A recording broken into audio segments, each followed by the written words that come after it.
When I was just a little boy, I asked my mother, what will I be? Oh, will I be happy? Will I be rich? And this is what she said to me. She said, que sera, sera. Whatever will be, will be. Future's not ours to see. No, no, no. Well, when I grew up and fell in love, I asked my baby what lies ahead. Oh, will there be sunshine day after day? And this is what my baby said. Sing it! She said, que sera, sera. Whatever will be, will be. The future's not ours to see. No, no, no. Que sera, sera. Whatever will be, will be. The future's not ours to see. David, now play.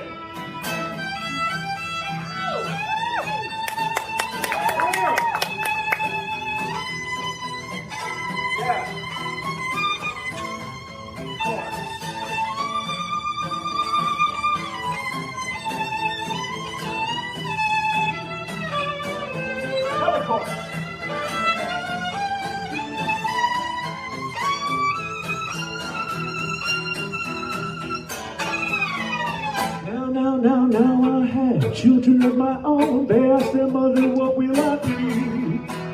They say, will I be handsome? Will I be rich? Will I get to go to the camp in Peachtree City? I tell them tenderly, que sera, sera. Whatever will be. The future's not ours to see. Que sera, sera. Whatever will be, will be. The future's not ours to see.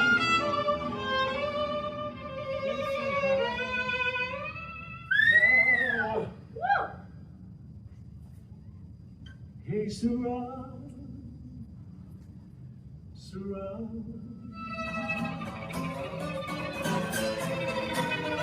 Oh. Whatever will be, will be.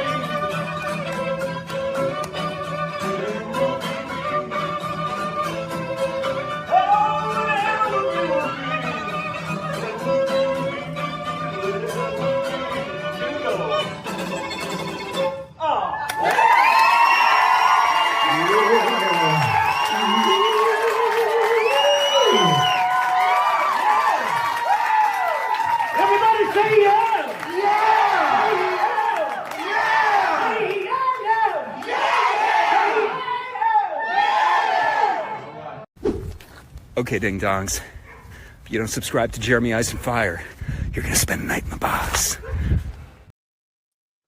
Wouldn't we all love to spend a night in the box? At least then we would know From is indeed back and we can dive into it once more. But as our good pal Samuel B brings up, just a few more months. Yes, we are just a few more months away from hitting our screens. Early 2026, we are definitely diving back into Fromville, and we are going to get the party started right here and leading all the way up until when the season does get here. The Fromville Hour will continue. So I am looking forward to it. I saw someone in the chat earlier saying a lot of my shows are on hiatus now, so it's nice to get back into From, which I totally agree with. Bean says, yeah, awesome to be with the Fromly for a bit. All my shows are mostly off the air now. It's a hiatus for most of them. And that's kind of like, it's like that for us too. We just came off covering both Alien Earth and Foundation Season 3, both of which are over now. We are going to be covering It, Welcome to Derry, but that doesn't start until next month. So we have a little time in between where there's not a whole lot going on. So yeah, what better to do than dive back into From, right? Absolutely. Yes. And that's so true. That's how I feel. I feel so empty without all those shows, which is why I was so nice about Alien Earth. It was something. At least it was something to watch, right? Yeah. But now we don't even have that. But yeah, and Jeremy, happy birthday. Oh, Everybody yes. in the chat is so excited for your birthday. And again, yeah, big thank you to everybody who wished me a happy birthday today in the Discord. That was super, super nice to wake up to see that. Didn't even know that my birthday was, public information. Although I haven't, it's not like I've hidden it or anything. So it's totally understandable that somebody would have remembered. I think it was Rogue Prince who brought it up first. So thank you so much, Rogue Prince, and everybody else for the well wishes of the happy birthday. Very much appreciated. Another year in the books. Another year. Which means we are one step closer to From season 4 hitting our screens. Like, again, as Samuel says, just a few more months away now, ladies and gents. Looks like we're going to be getting From very, very, very early 2026, maybe even January early, by the looks of it. And we're going to talk a little bit about that tonight as well. And of course, we want to hear from you guys, all of your thoughts, all of your theories, everything From related heading into the 4th season. Who is the boy in white? We want to know your best or favorite theories on who the boy in white is. We did the Man in Yellow last week, and we dove into some very interesting Man in Yellow theories. This week, we are going to be diving into who is the boy in white. And of course, and anything else, of course, anything From related is welcome. But in particular, if anybody has any boy in white theories, sound off in the comment sections. We want to hear from you. Who do you think the boy in white is? What do you think he is? And whose side is he ultimately on? Because again, even though we're starting to get some answers at the end of season 3, there's still so much we don't know. And a part of that, which we don't know, is still the boy in white. He is still shrouded in mystery. We have absolutely no idea who or what he is. But I get the feeling we're going to learn a little bit more about him this season as well. I mean, I think we got to. If they're only doing 2 seasons left, then I imagine season 4 is going to be filled with answers. Yeah, and I mean, I gotta say, in the finale of last season, he really won me over. The boy in white was usually so reserved and calm, collected, but he gave so much attitude in last season's Yeah. finale. He was so angry. He really came into his own. So Mhm. he became more interesting to me. Now that got to see like another facet of him, I got to see Mhm. him angry, and that made him more interesting. Mm. Yeah, I mean, that one scene I still can't shake between him and Victor when Victor goes to chop down the faraway tree, and just how quick the boy in white appears out of nowhere. The second Victor's Mhm. axe hits that tree, we see the boy in white just show up out of nowhere. And he was visibly, at least this was the most emotional we've ever seen the boy in white appear. Usually when we see him, he's very calm, very stoic, always kind of the same tone, same monotone voice. But here we actually see him yelling, "Stop!" So whatever this tree is, that told me this is very important. Whatever the tree is, it's very important to the boy in white. And if anybody's been here for a while, you know my theory on the boy in white. I think he very much could be a spirit avatar of sorts of the faraway trees. I think the Onkui children created a little bit more than just the faraway trees when they did their sacrifice and poured all of their hope into the roots above them. Yes, they created the faraway tree, but I wouldn't be surprised if they created something a little bit more along with it, a kind of spirit avatar of the tree. And maybe that's why he looks like an eternal boy dressed in similar clothing. And maybe that could potentially explain why it seems only the boy in white has been involved with every faraway tree usage we've seen on the show. Anytime we see a faraway tree used, the boy in white is either always directly involved or has been the one to direct people to it. The only time we ever see someone use a tree without the boy in white's permission is good old Dale, and unfortunately we saw the fate of him. So it definitely seems like whatever the case is, the boy in white is very closely tied to these faraway trees. And I think that was very evident by how he showed up super quick to stop Victor from chopping it down. Yeah, that's my favorite theory on who he is. It makes perfect sense to me that he would be an avatar for the children because he resembles the children so much. And what would you create, right? We tend to create things that are like ourselves. So that makes perfect sense. Hmm. Yeah, I think it could fit, but although who knows, could be something totally different, and it probably is something totally different. That's just my favorite theory. But we want to hear your guys. We want to hear from you. What are your favorite theories on the boy in white? Let us know. Who do you think he is? What do you think he is? Sound off in the comment section throughout the night. And speaking of the comment section, let's see who we got in here with us on this fine Monday evening. First off, we got a couple super chats. Let me get to those. We got From Downtown 296. Thank you so much, From Downtown, for the $2. Perhaps the boy in white is a reincarnation of the man in yellow. Ooh, now I don't think I've heard that one before. That's an interesting one, From Downtown. And we said this last week, how it's amazing how even this many years into it, even though season 3 has been out for a very long time and almost every theory under the sun has been discussed. I love how this late into the game, we're still seeing new theories that we've never seen before, like this right here from Downtown. I've never heard this theory, that the boy in white could potentially be a reincarnation of the man in yellow. That's a very interesting idea with this whole introduction of this reincarnation bit to the show.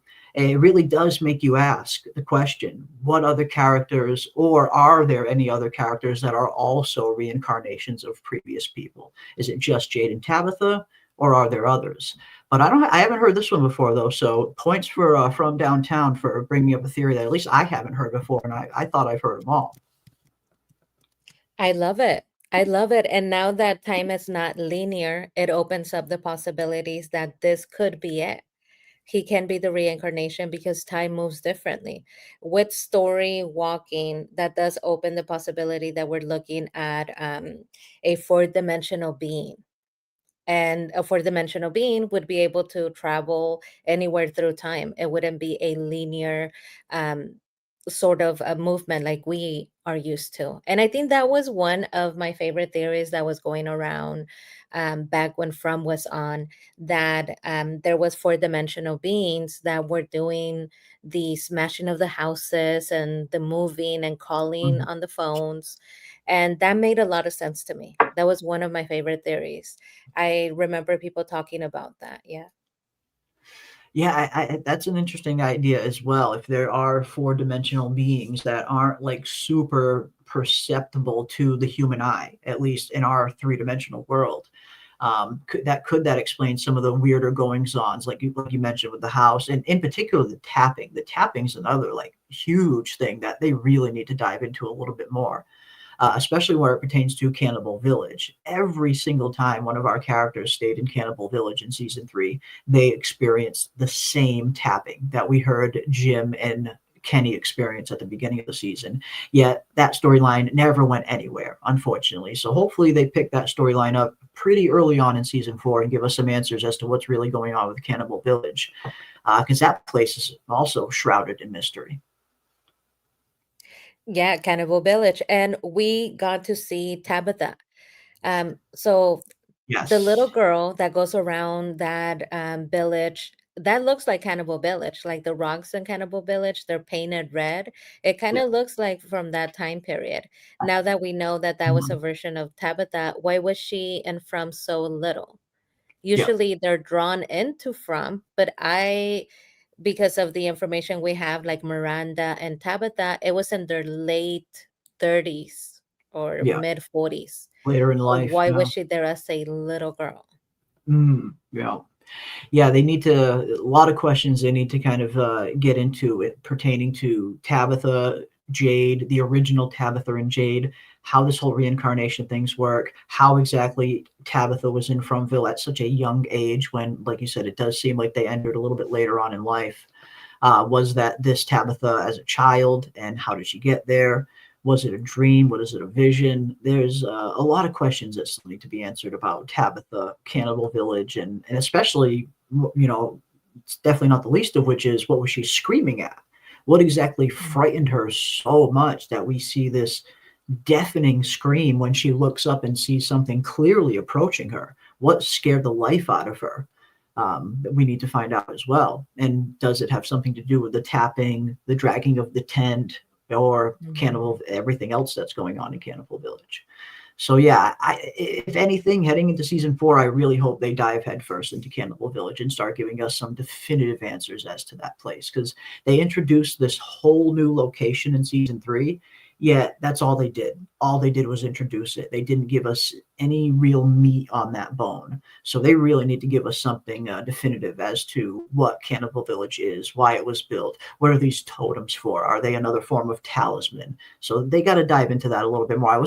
That was one of the storylines I was a little disappointed with on season 3. They set up this awesome new mystery, and I totally understand them not giving us all the answers to it in season 3, but they didn't give us even a little tiny hint of what it could be. That was my one small problem I had with season 3. I wish we got a little bit more information on Cannibal Village, but looks like they're saving it for season 4, and I'm sure we'll find out.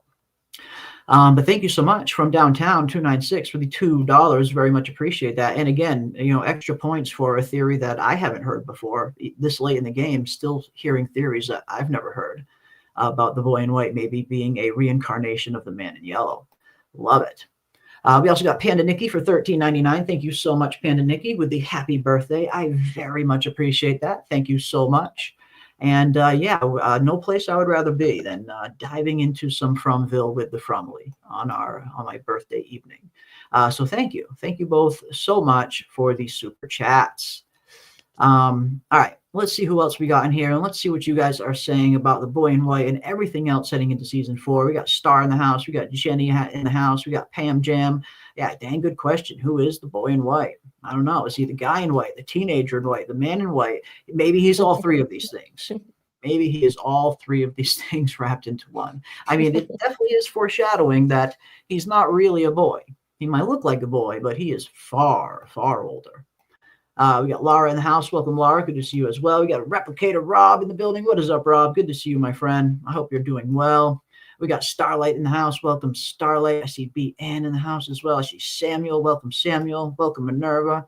Welcome to each and every one of you. And yes, awesome to be with the Fromily for a little bit. We see the Fukin Cowboy one, whose name I fucking love. Love Fukin Cowboy. Right. Welcome. I love that name too. I love that name. And I love the picture of all the screenshots you could have taken of the cowboy, that fucking side profile with that mean grimace mug look on his face when he's holding Boyd in the barn. Yeah, one of my favorite accounts, one of my favorite names. So extra points to Fukin Cowboy 1. Love it. Absolutely love it. We got Joe Knows in the house. Welcome, Joe. Good to see you as well. Welcome, one. Welcome, all. Awesome, awesome, awesome. And tonight we're going to be diving into all things from season 4. Again, anything you guys want to talk about, but if you do have in particular some theories on who you think the boy in white is, what you think he is, and any kind of role you think he's going to be playing on the story, definitely let us know your boy in white theories throughout the night. From Downtown says, yeah, I'm with Sarah. I don't think he's a boy at all. And I don't think he is either. I think they're definitely, I feel like they've been establishing that ever since we first saw him in the flashbacks to the 1978 timeline, where he looked exactly the same as he does right now. That was that first kind of indication that he might appear as a boy, but he's clearly far, far older. He is not just a boy. There's something else going on there. He seems to be ageless, an ageless boy, essentially. And with the introduction of story walking, the boy in white potentially being a story walker could kind of maybe answer why he doesn't seemingly age. But I think it's a little bit more than that. I don't think he's just a story walker. I think he is some type of entity, some type of being, and some type of force inside Fromville. And again, maybe even the spirit avatar of the faraway trees themselves. But yeah, I'm sure we're going to find out a little bit more about him. Happy birthday, Jeremy. Mine is coming up too. Awesome. Well, happy early birthday, Bian. That is awesome. Yeah, best time of year. Love being a fall baby. The boy in white seems like he is supernatural. I think he's supernatural too. Yeah, I think whatever he is, whatever his function is, whatever he really wants, he definitely seems to be a little bit more on the supernatural side. I mean, the no aging, the popping up out of nowhere. It seems like he can kind of freaking teleport anywhere he wants.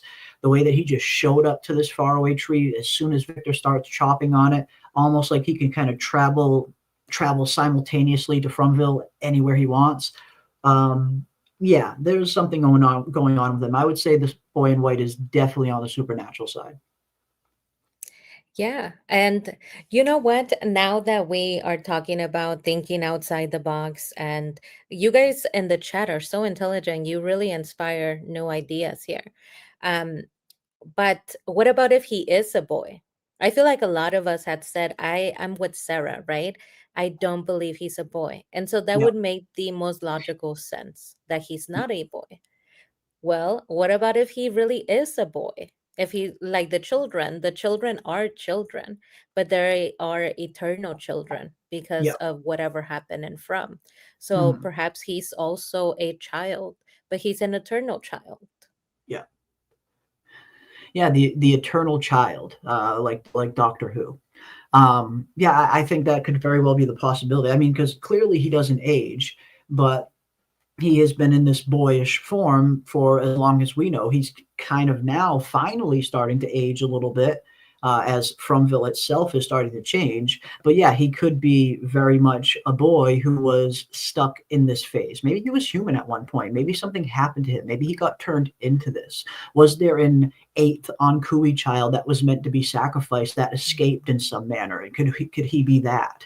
Was some of the earliest theories going on around him that he going on about the boy in white, that he was potentially one of the Ankui children who escaped the sacrifice, which could also be a possibility. But yeah, he very much could be a boy, but he just might not be aging, like you said, the eternal boy. Who knows how old he really is? I guess is the question. How far back does his origins go? I guess we'll hopefully find out. Yeah, he is the faraway trees. Yes, their avatar. Yeah, that was kind of my thinking. That just considering how closely tied he is to the faraway trees. If you go back and watch From, every single time someone uses the faraway tree, they're directed to it by the boy in white. In some manner, the boy in white always has a hand in people using the faraway trees, except for one instance, which is poor Dale's. And we saw what happened to him. Without the direction of the boy in white, he ended up stuck in the wall of the pool and died. And then when Victor shows up, and then when he shows up, when Victor tries to cut it down, super fast, super angry too, it just made it seem like he's super closely tied to these faraway trees. Maybe even his life force is tied to them, like an avatar of the faraway trees in a sense. Maybe.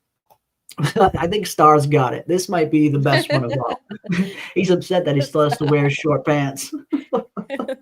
Maybe that's it. Maybe that's it the whole time. He just wants to escape Fromville so he can get a fucking change of clothes. Uh, well, back in the day, that was a formal transition. When a boy became a man, he stopped wearing the short pants. It Mm. was it was an actual formality. I know they did it in France and in the Victorian era too. You would wear short, like high water almost pants, and then as you transition into a man, you could earn the ability to wear long pants. So it is very much a thing, Star. Might be I onto like something. it. Yeah, he Yeah, I might be love onto it. something. Got to earn the ability to wear pants around here, Yeah. son. You ain't just giving. We don't just hand these things out. You got to earn them. Maybe, yeah, maybe he's just super upset that he's been stuck in this freaking outfit for eternity. That could very well be it. Sherry Ann says, I think he could be an ancient or at least old entity like the Man in Yellow. They may both work on behalf of more powerful entities. And that's been another interesting theory as well, that the Boy in White and the Man in Yellow are on opposing sides, that they are opposing forces that are, both vying for the control of Fromville. And then the other question is, do they answer to anyone, or is it just the Boy in White versus the Man in Yellow? And I like the idea that maybe they do answer to someone, that maybe there are these kind of higher entities, these higher deities that the Boy in White and the Man in Yellow serve. And maybe they are simply just opposing forces to one another. I like that theory. And if that does end up being the case, I wouldn't be too upset. The only thing I don't like about it is that it kind of comes a little too close to Lost. Like that was kind of like the big reveal on Lost too. You had Jacob versus the Man in Black. the good versus evil, these two kind of entity kind of forces in opposition to one another, good versus evil type thing. So I wouldn't want it to be too close to law. So if they go that route, hopefully they put their own spin on it. But I mean, it definitely, you can see a lot of the evidence, and a big reason why a lot of people think that the man in white, that the man in yellow and the boy in white are going to be opposing forces. And I think they will be too. I definitely don't think they're going to be on the same side. Whatever happens, I think these two they definitely have different agendas for Fromville. Yeah. Cherry Ann, I really like this idea because I think it introduces the ability for the From writers to give us something on the Lovecraftian Cthulhu figure, the red figure that we see. If they have to answer to a more powerful entity, it makes me think we have the possibility that this red creature that is painted on the caves, it's an actual thing. It's a cosmic being. And so that I really, really like that idea. That along with the spider, right? We know that there are things that they need to introduce within Hmm. the next season coming Yeah. up, or they need to give us some clarity. If the red Cthulhu like creature is nothing but just an interpretation of the birth, we need to get some clarity on that. Yeah. But if it's an actual cosmic being, maybe that's the boss that we're looking at. And I Mm. like that idea. Yeah, I think that could be interesting. And in terms of things that we haven't seen yet that they definitely need to introduce onto the show, that's one thing I'm very much wondering about all these drawings as well, because very early on in season 3, we see all of these drawings down, all of these paintings down there in Miranda's basement. And some of them were stuff we've already seen on the show. Some of them were things that we were yet to see on the show, but would later get introduced, like the man in yellow. And then we have all these other drawings, all of these other things that we have yet to see anything about. This little Grim Reaper type figure, all of these other darker kind of drawings, all these other darker figures that we haven't seen any of them on Fromville yet. We see the Faraway Trees, the Onkui children, a lot of familiar things, but a lot of unfamiliar things that we have not even seen on the show yet. Like this one in particular always caught my eye. I always thought this one was very interesting. This dark kind of figure that is seemingly holding a talisman. It looks like, I mean, that is not seemingly, it is a talisman. You can see the symbols on it, the rock and everything. Who is this figure? Who is this creature? Definitely doesn't look like one of the monsters, not a regular monster. So you start to wonder how much of, and I guess that's a question I have for you guys in the chat and for you as well, PM. Do you think we will see things on the show for all of these paintings, or do you think some of these paintings are just going to be for aesthetic, and we're not going to actually see we're not going to actually see a representation of every single painting on the show? Because if there's really only 2 seasons left, they're limited in their time to introduce new monsters and new deities. I mean, they can't just throw them, into the show rapid fire. I mean, they could, but it would be chaotic. So I guess that's my question to you guys in the chat and to you as well, PM. Do you think we're going to see representations for more of the paintings that we've seen down there? Or do you think some of these paintings might just be for aesthetic purposes? No, I really do think that we are going to see representations in from of what we see in the paintings. And the reason why I believe that is because I think with From, I trust the writers. I really do. Because of the rope. I always go back to the rope. I know I say a billion times, but the rope didn't have to have an answer. It could have just been a magical rope that was thrown down to Boyd, but they went back and they gave us an answer. They didn't have to solve that. It could have just been magical. And so when you pay attention to detail in that manner, it makes me think if you thought about that rope and you're putting up a painting and telling us that she had visions of everyone that she was before her, then it makes me confident that you are going to show us that. Even if it is in a sort of chaotic, rapid fire, time traveling, right, with Julie, I think we're going to see each and every single one of those paintings. They are Mhm. just that type of show. They pay attention to detail. They haven't let me down thus far. And they take their time. They do. Because, like with the rope, it took them a while to give us the answer, but they did. They came back and Mhm. gave us that answer. So, They did. They eventually did come back and give us the answer. That is true. I mean, and at one point, I got to the point where I was kind of just writing off ever even getting that answer. I didn't think we would ever get it. I kind of just thought that would be one thing that just is left ambiguous. But you're right. If nothing else, and them going back and tying that loose end up definitely shows that they haven't forgotten about the mysteries that they've set up, and hopefully that just points to the fact that they do have answers for all of them. But yeah, I mean, we see so many creatures, so many weird things in these paintings that we've yet to see. I mean, we see familiar things like the little kind of well thing at the top of the the rope, that the rope in question, actually, where the rope gets thrown Yeah. from. The Ankui stones, the lighthouse, and then we see weird things like these two shadowy figures, this weird kind of creature-like thing. A lot of stuff that we have not seen on the show yet. We got some weird pilgrim-looking dudes. I saw Paul Shelby when I was bringing up this one earlier, saying, "Is that old Nan from Game of Thrones?" It very well may be old Nan. I think that could definitely be old Nan. It resembles her, definitely resembles her. But yeah, so much stuff, just so much different stuff down here. These weird kind of shining like twins, haven't seen anything like that. This weird pilgrim like figure in the back that a lot of people have pointed to, this Grim Reaper figure. A lot of weird stuff on here that we have not seen on the show yet. So I guess it's going to be interesting to see if we get representations of all of these things on the show or just a few. I tend to think, I'm with Star. I think Star said we're going to see a few of them, but probably not a representation of every single painting. That's kind of where I'm at. I think we're going to see some of these things get represented on the show, but maybe not every single one. Like if they do every single one, that would be fucking awesome. Because you see things like this, like creepy things, this weird, this looks like it could be the milkman. But some of these are really weird and really creepy. I almost wonder, is this the kimono creature? Maybe.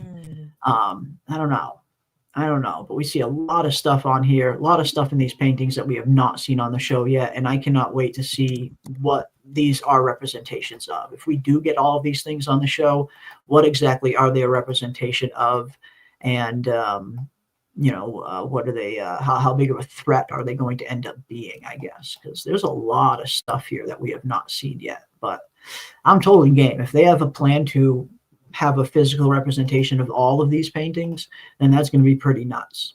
It's going to be pretty nuts. But I'm here for it. I am here for it. All right, let's see what else we got. Oh, we got Justin White for $20. Thank you so much, Justin. That is incredibly generous of you, my friend. Thank you.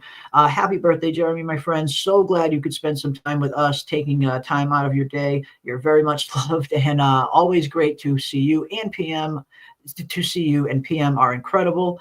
Yin to your yang. Can't wait for season 4 trailer. Yes. Thank you so much, Justin. Very much appreciate that, my friend. And yeah, me too. If From really is airing in the January, February mark, it looks like early 2026. They have said it is going to be early 2026. We haven't gotten the definitive date yet, but that most likely tells me it's going to be January or February, probably. I don't think it's going to be later than that.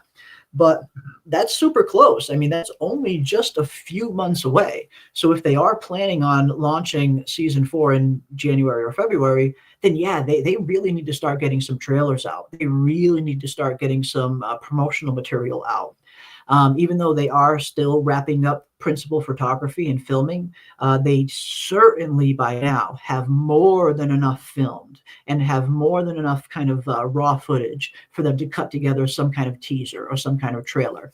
I said this the other week when we talked about something similar, but I would love to see them do the same format they did for season 3.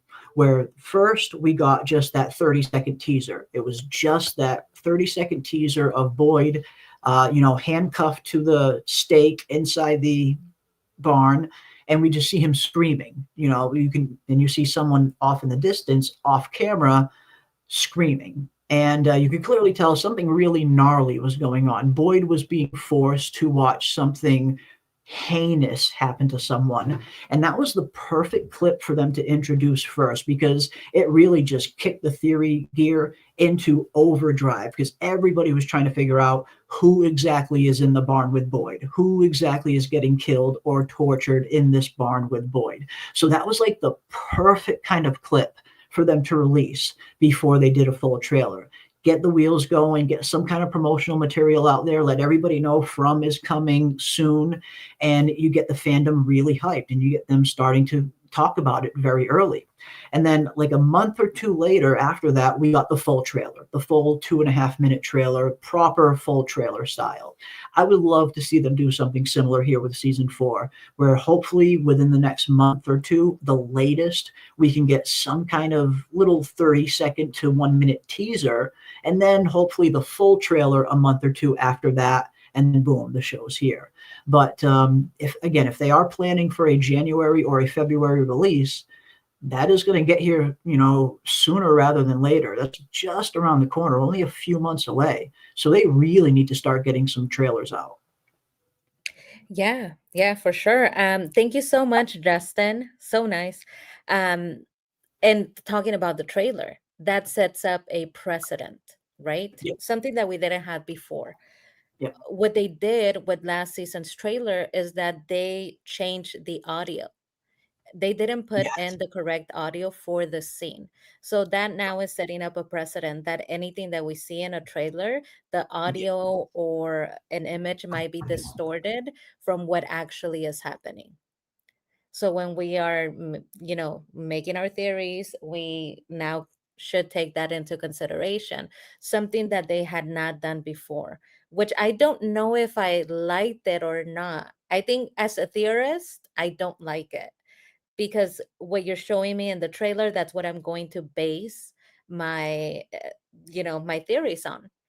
As a viewer, I think that's brilliant, because even though you saw the trailer, you didn't actually know who it was. You couldn't tell it was Tien Chang because they changed the audio. So it's tricky. But now we know that I'm going to be looking way more closely and listening to the trailers and speculating that that might not be the audio. Yeah, I mean, like you said, I think that's the perfect way to look at it. As a theorist, as someone who, runs a YouTube channel and does videos and theory videos on these things, when you see a trailer, you hope it's an accurate representation of what the show is going to really be. That way you can more accurately make a theory. So from like the YouTube standpoint, yeah, I'm not sure how much I like it, but yes, from a pure fan standpoint, it keeps things interesting. It keeps us on our toes. And even from a theorizing standpoint, it can make things interesting now as well. Now that we have the forewarned knowledge of it, like you mentioned, now we kind of have to adjust. When we see a trailer or when we see a little teaser, we have to wonder, is this being played completely out of context, or did they swap out some audio here or there? Because that's one thing that From does like to do. They like to kind of play that little sleight of hand trick where they'll make it seem like this is happening when really something totally different is happening. They're very good at that sleight of hand kind of trickery. So yeah, as a pure fan of the show, love that. As someone who does videos on and theories on it, it can make it tough sometimes, but it's a fun challenge if nothing else. Because yes, now when a trailer does come out, I'm going to be going over it even more with the fine-tooth comb to see if it's trying to lead me astray. Yeah, and we had that happen. I'm recalling now, right?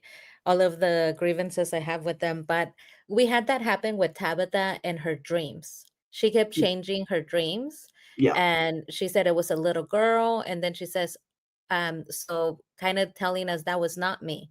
This is something that I'm observing, and then she changes it was me, right? One episode later. So they do tend to change things to tell us that one thing is something that it's not, or to misremember, right? Like with Victor, infamous for misremembering, totally erasing one person from his memory. So we have that. yeah, yeah. And even very early on in season 1, when Tabitha was first having her visions of finally, her vision or her dream of walking up the lighthouse steps, and she gets to the top and she sees Jim strung up, hung upside down. when we finally get to that scene, we see that it plays out totally different. I mean, it looks like that wasn't a foreshadowing of an exact scene, especially now with Jim being dead. Well, supposedly, I know a lot of people think Jim's going to be back, but yeah, it definitely makes you kind of look at things with a more skeptical eye going forward, wondering, are they trying to lead me to, the answer?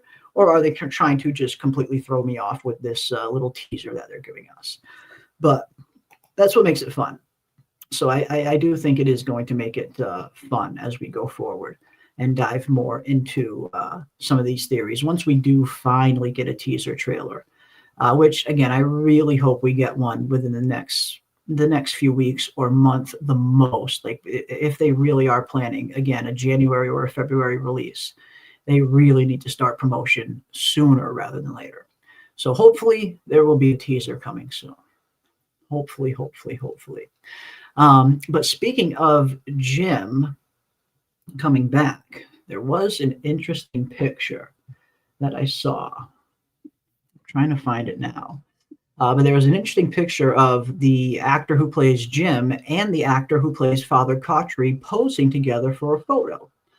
Which made me think, this is a little interesting. Why are Ian Bailey and Sean Majumder posing for a photo? And where are they posing from a photo from?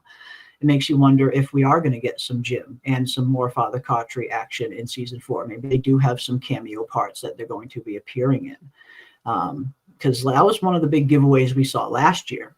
We saw Boyd, Harold Perrineau, take a picture with Sean Majumder. And you could clearly tell that he was in his cast attire, his character's cast attire, his priest collar and everything. So that kind of gave us the hint that we were definitely going to get some Father Khatri action in season 3, which we went ahead and got. That's exactly what we did get.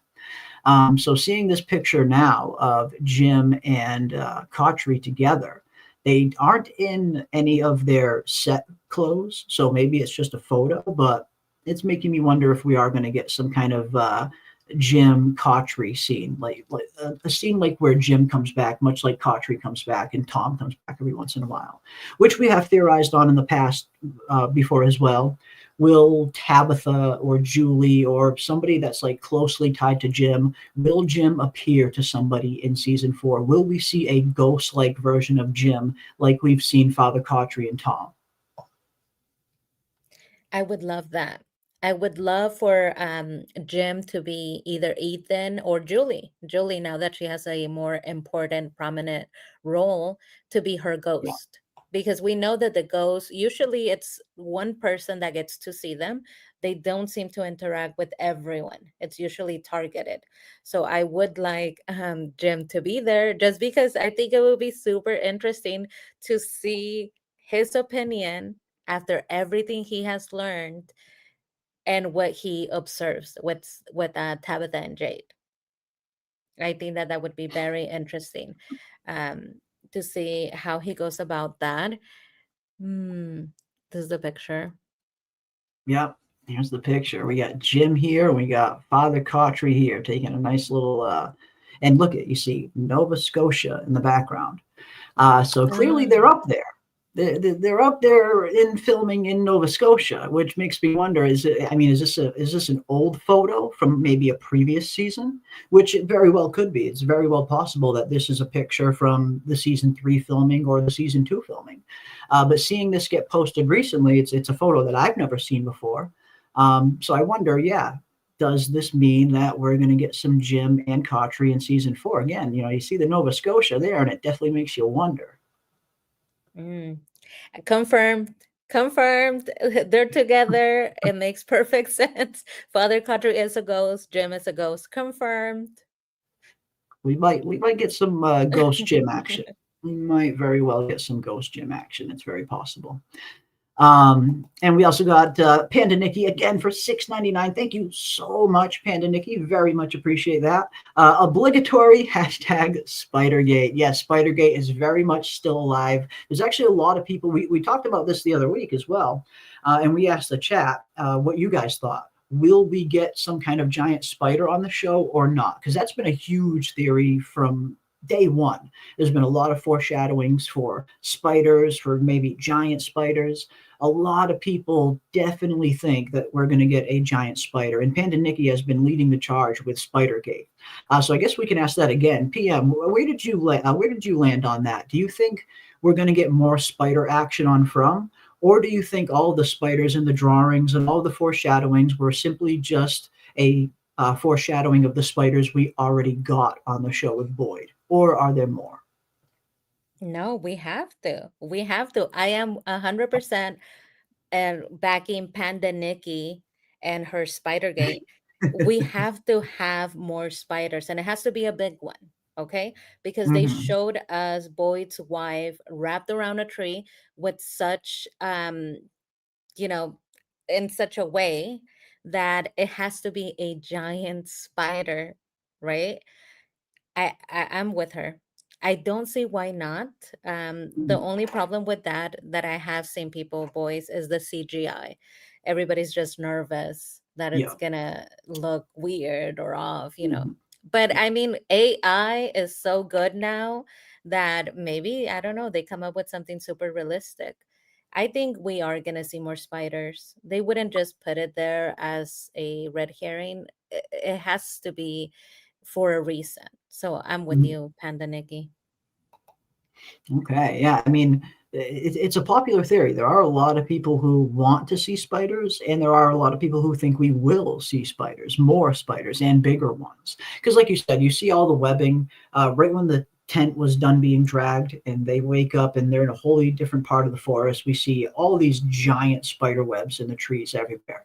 Definitely doesn't look like those webs that big could have been made by those super tiny spiders. It looks like probably a pretty big spider made that. So yeah, I mean, there's definitely evidence. There's definitely merit to the theory for sure, for sure. Yeah, anytime PM changes her mind, I managed to reel her back into Spider Gate. No, PM's with you. She's with you. She is with you there with the Spider Gate. And Blue says, I want a bunch of tiny spiders that work as one big spider. Now that's interesting, Blue.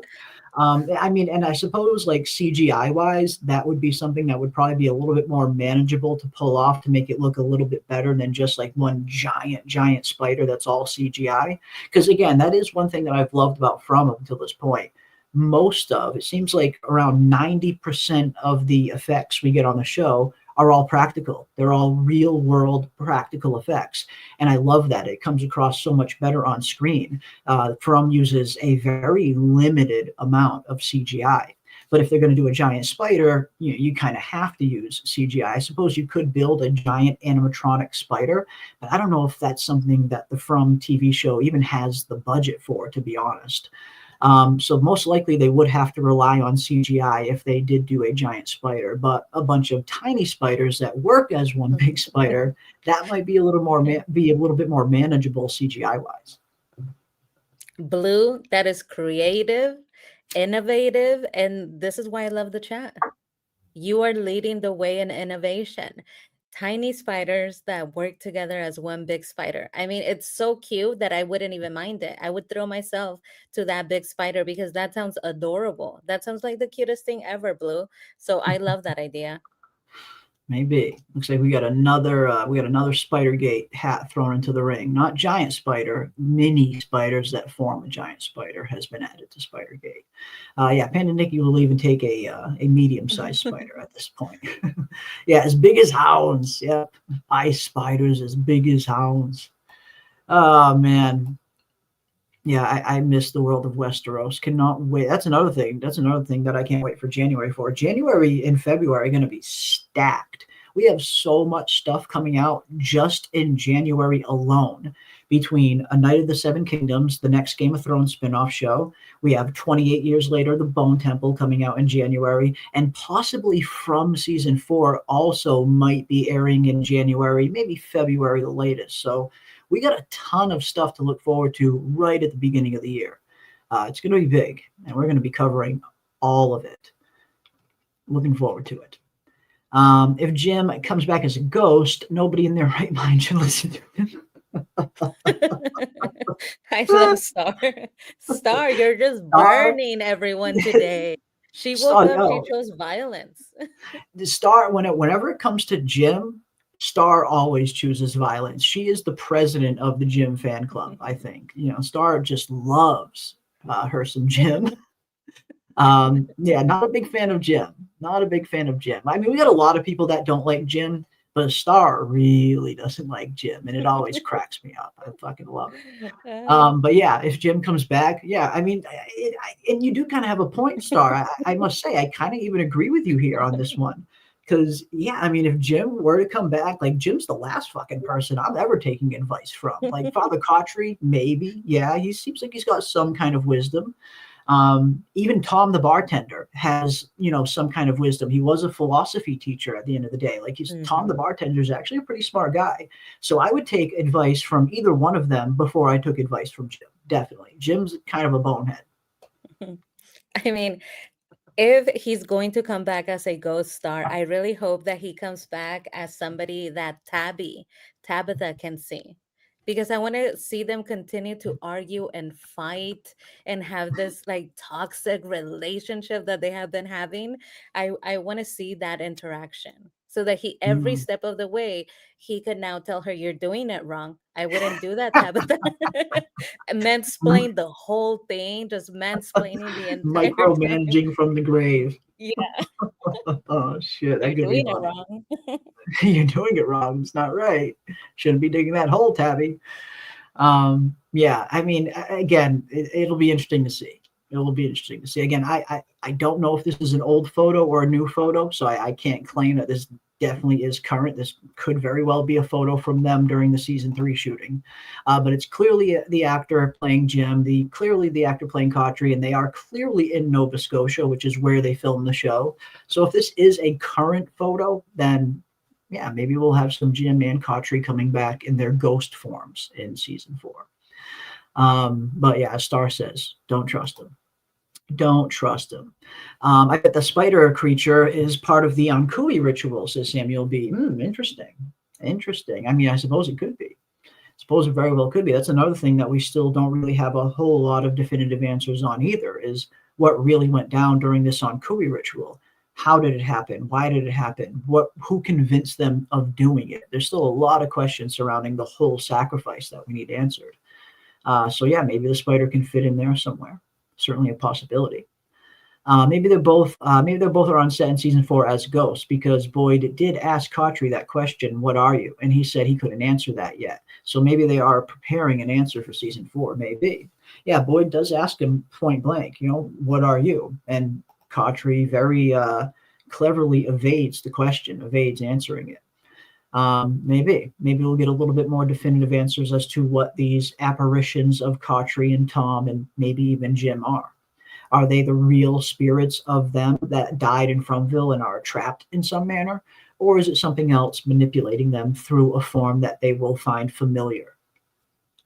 That's the question. And that's another question that I know the chat was always used to be kind of split down the middle on, as to whether or not this was really the spirit of Cautry or something just manipulating Boyd through Cautry's form because they know Boyd will listen to this form. Yeah. See, that's the shadiest one. Okay, so out of all of the ghosts, the one that just is not feeling right to me is Father Cautry. Mhm. And it's because he is going against everything that he preached when he was alive. Boyd was not the person that wanted to use that box. He built it. Indeed, he built it, but it was as a deterrent. Okay. Boyd, remember when he was serving in the US, he was not somebody that was leading or an active war. He was somebody that would set up when things were chaotic. He would make sure to set things up, right? So create some order to the chaos. Yeah. Boyd is not a malevolent person. He just doesn't have it in him. It was Father Cautry, I remember the scene very well, who tells him, if you built a box in the middle of the town, you must use it. A guillotine. And so, yeah. yes, which is even worse. It's even worse. Yeah. because he is 100% saying, we know what will happen. He will perish. Even though they hand him a talisman, they know that he will perish, that he's not going to be okay. Or I think they don't give him a talisman, actually. I can't No, they recall. don't. Yeah, no talisman. They just shove you into that box and say, sayonara, you are not going to make it. They might as well just write monster food on their forehead. Exactly. And that was Father Cottry who really was leading Boyd to make that decision. He never took Yeah. any responsibility for it, because the day after, when Boyd is wheeling around the body, right? He's wheeling around this dead body. Father Cotter then asks him about the service. Am I going to see you for the service? And Boyd laughs at him, like, are you going to tell them that you also had something to do with it? Of course he wouldn't. Of course he wouldn't say or mention any of that. So Yeah. when Father Cotter shows up and he tries to stir Boyd in the direction of not hurting or not being super harsh with the town, it doesn't make sense. It doesn't ring true to the character. Yeah, I mean, that's the thing with Father Cottry's advice to Boyd. I always love that's why I love the character of Father Cottry when he was alive, and the dynamic between him and Boyd when he was still around. Because Boyd would go to him all the time, seeking this solace, seeking this answer that he couldn't make himself. And it's almost like he was always going to Cottry, hoping for one answer, knowing that he's going to get the exact opposite answer. Cottry always gave it to him like super fucking straight. He never pulled his punches. He always told him exactly what he felt. He didn't handle Boyd with kid gloves, ever. And I love that dynamic between the two, where Cottry was giving him just this raw honesty. Whether you agree with Cottry's view and his opinion or his advice, I mean, that is definitely up for debate. But I love that, at least for Father Cottry, he felt like he was giving Boyd his raw, unfiltered opinion, unbiased, just exactly what he felt. And I liked that. And then, yes, it can kind of switch a little bit when we see the ghost version of Father Cottry. I feel like it's like 50-50, because some of the appearances as Father Cottry, as the ghost, remind me exactly as he was as a human. But some make him kind of seem a little bit different in the advice that he gives Boyd at any given time. So I think that's an interesting one. Like, is this really Cottry? Is this really his spirit? Or is something just trying to manipulate Boyd through, again, a familiar face? Yeah. And now that I'm thinking about the finale, when it's about religion, there was something that he said that just didn't sit right with somebody who is a leader in a religious institute, like Father Cottry. He said, you're going to lose your soul. If you do this, your soul will be lost, right? He says it as a determination. You will lose your soul. You're going to lose yourself, right? As if there are no second chances. When we know that religion, especially for Father Cottry, religion was a second chance and a second opportunity of righting your wrongs. And you can always repent. You are never lost. There's always the ability to repent and to be forgiven and to be renewed. So when he said as a certainty, you will lose your soul if you do this, Yeah. that just doesn't seem like the sort of thing that somebody who leads a religion would say, especially because Father Cottry himself saw From as a second opportunity. After he didn't help that child and felt responsible for what happened to that child and his His mother, redemption. his redemption. So if anybody's going to know about doing something horrible and being redeemed, it would be Father Cottry. And he didn't extend that redemption to Boyd. That just does not seem like it's the real Father Cottry. Interesting. No, and that's an interesting argument. That's definitely an interesting argument. Where would the real Father Cottry have landed in that moment?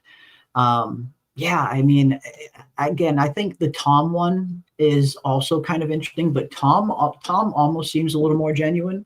And I know that seems to kind of be the sentiment. People kind of are more believable of the Tom one because the Tom is always giving Jade like the exact same advice he would have given him when he was alive. And it's always seems to be good advice, like that will better Jade in terms of stop drinking, clear your mind. You need to actually come to this and look at this from a clear perspective. So the Tom one definitely kind of comes off a little bit more benevolent, I guess you could say, than the Khatri one does at times. So yeah, hopefully that's going to be answered. And I guess we'll find out, are we going to get a Jim ghost in season 4 as well? And we saw Jim as one of our latest casualty. Will we see Jim returning in ghost form in season 4? And if he does, who's he going to be appearing to? And like we said earlier, I think it's got to be either Tabby or Julie. It's got to be one of those two. If Jim is going to appear in that ghost-like form, got to be Tabitha or Julie that he interacts with. And you know what? It might not even be a ghost form of Jim. Mhm. If Julie is time or story walking, right? Time Yeah. traveling, basically, they might go back to a time when Jim was alive. So she might go back Yeah. to like when Oh, her yeah. brother Yeah. with baby Thomas, baby Yeah. Thomas. So Trying you to would save need baby Jim. Thomas. Yeah. Exactly. Mhm. You would need Jim and Tabitha, and you need to film that. If you're going to film what kind of happened with baby Thomas, you would need Jim to be there.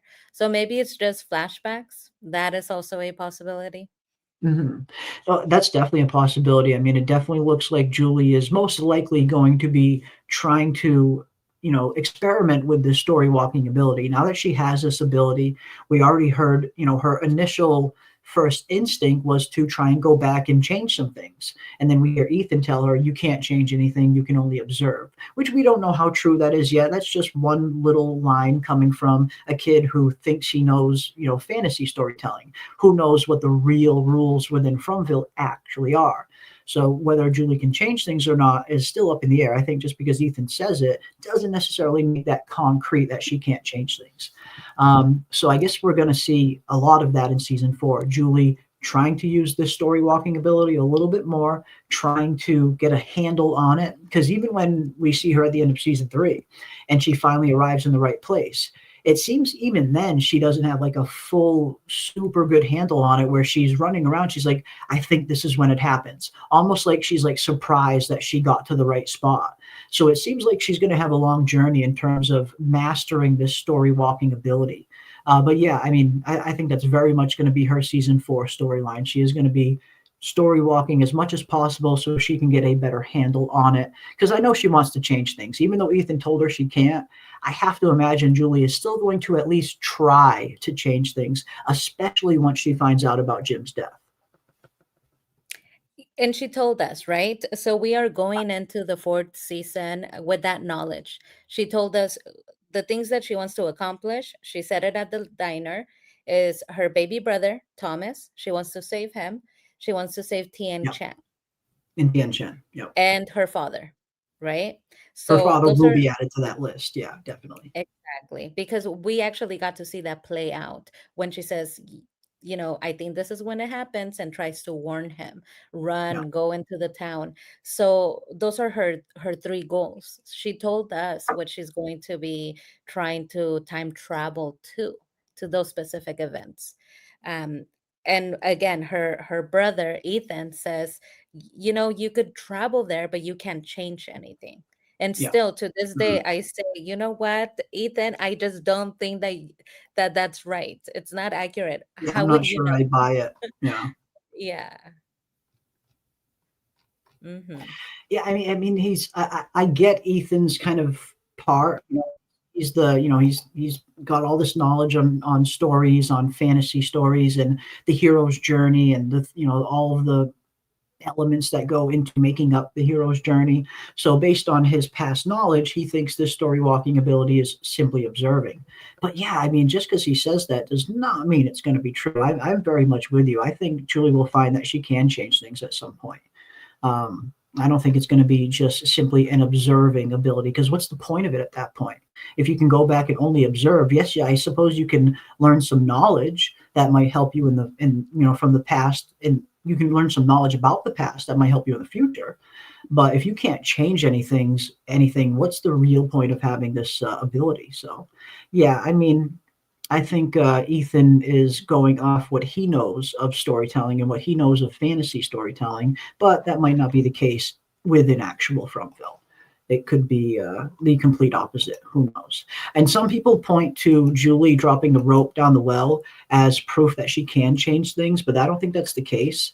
When Julie drops the well down there, that's just the present day version of Julie experiencing that for the first time, because her Mhm. timeline is not linear. Julie does not operate within a linear timeline. Her timeline is a loop. So just because Julie is story walking and seeing her or experiencing her dropping the rope down doesn't necessarily mean that it was somebody else that originally dropped the rope and Julie changed it to her. That's not the case. It was always Julie who dropped that rope. This present version of Julie is only just experiencing it now because this is when she experiences it on her present timeline because she's not linear. So I don't think Julie dropping the rope was her changing anything. I think it was always Julie that dropped that rope. Mm. I mean, I agree. I think that her time is not linear anymore. Now that she Hmm. has told us that she is a story walker, we just cannot look at her in that manner. They basically told us. And they have two, within storytelling, they have two ways that they could go about her new ability. Either they told us about her new ability so that she can indeed become a big player and change things and help the story move along, so create Hmm. change. Or two, they told us about this ability so that they can show us either she's a tool for us to relive and get to see those moments through that, or she has to have some power to be able to change things.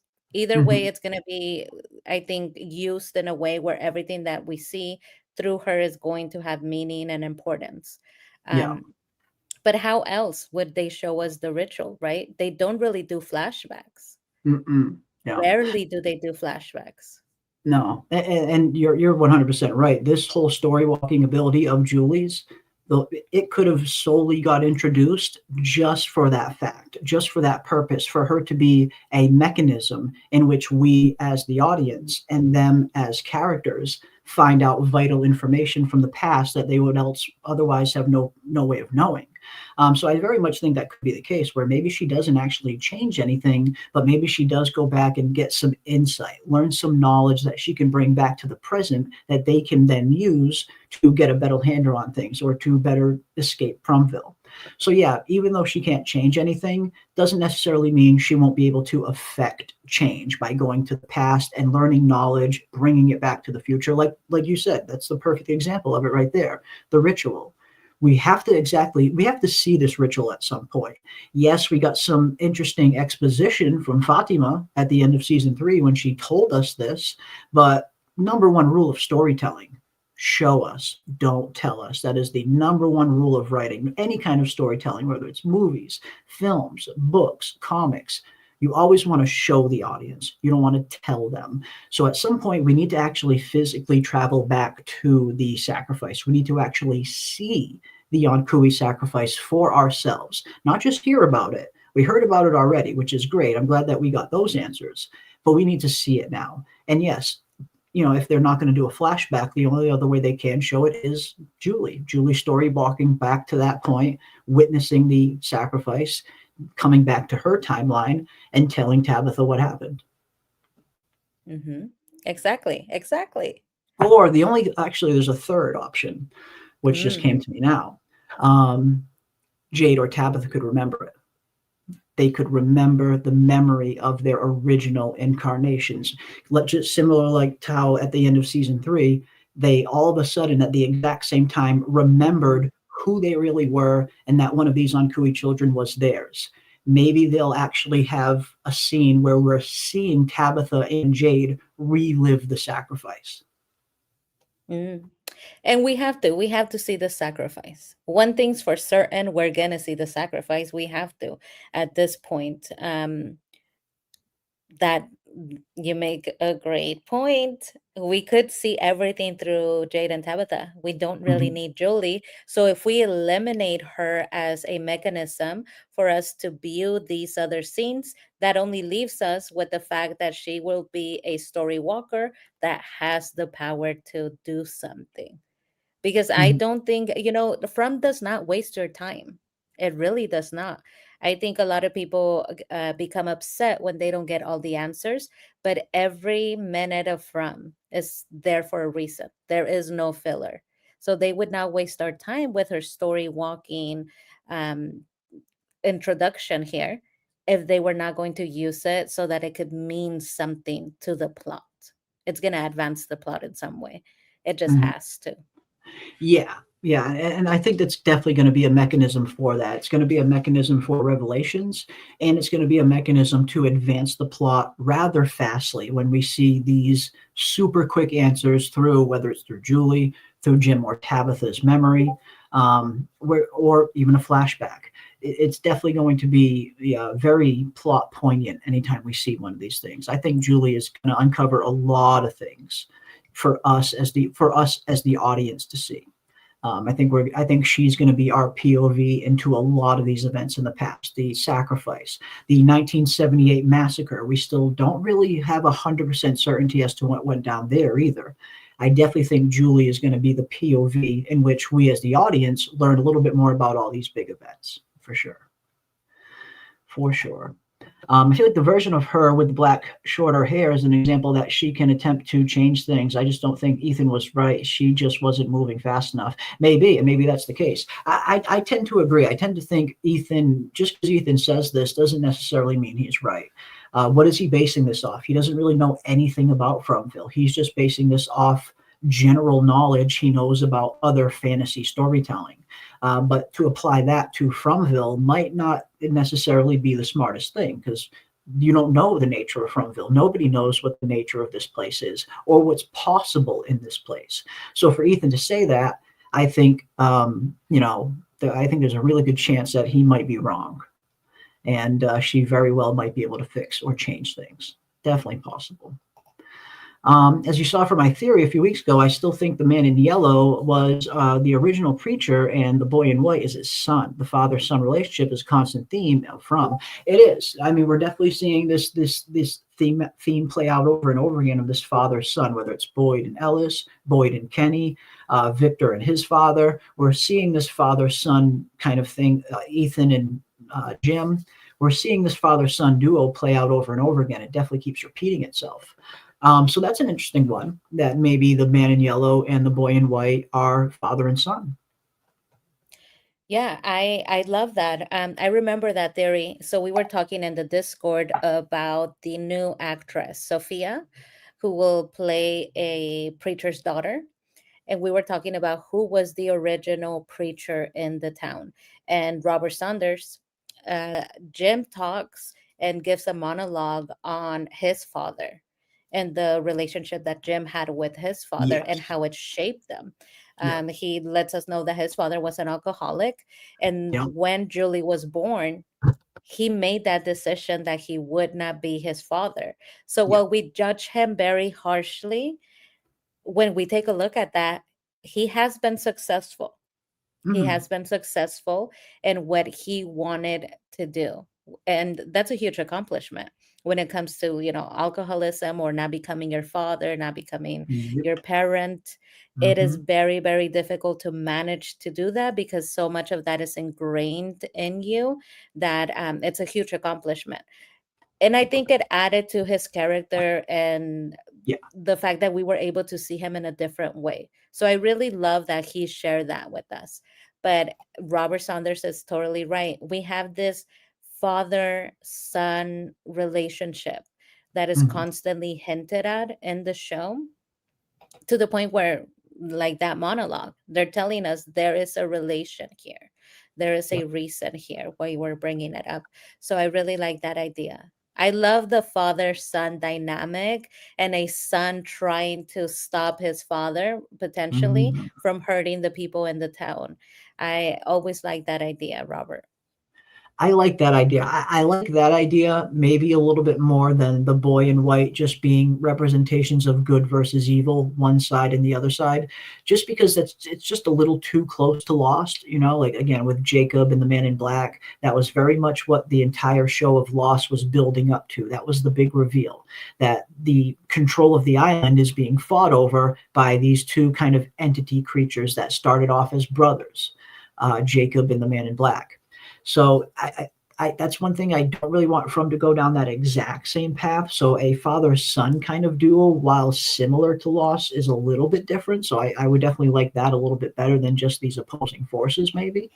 But no, it's an interesting idea that maybe maybe they're father and son. I also like the idea that a lot of people have brought up that the boy in white and the man in yellow are the same person, just from two different points in time.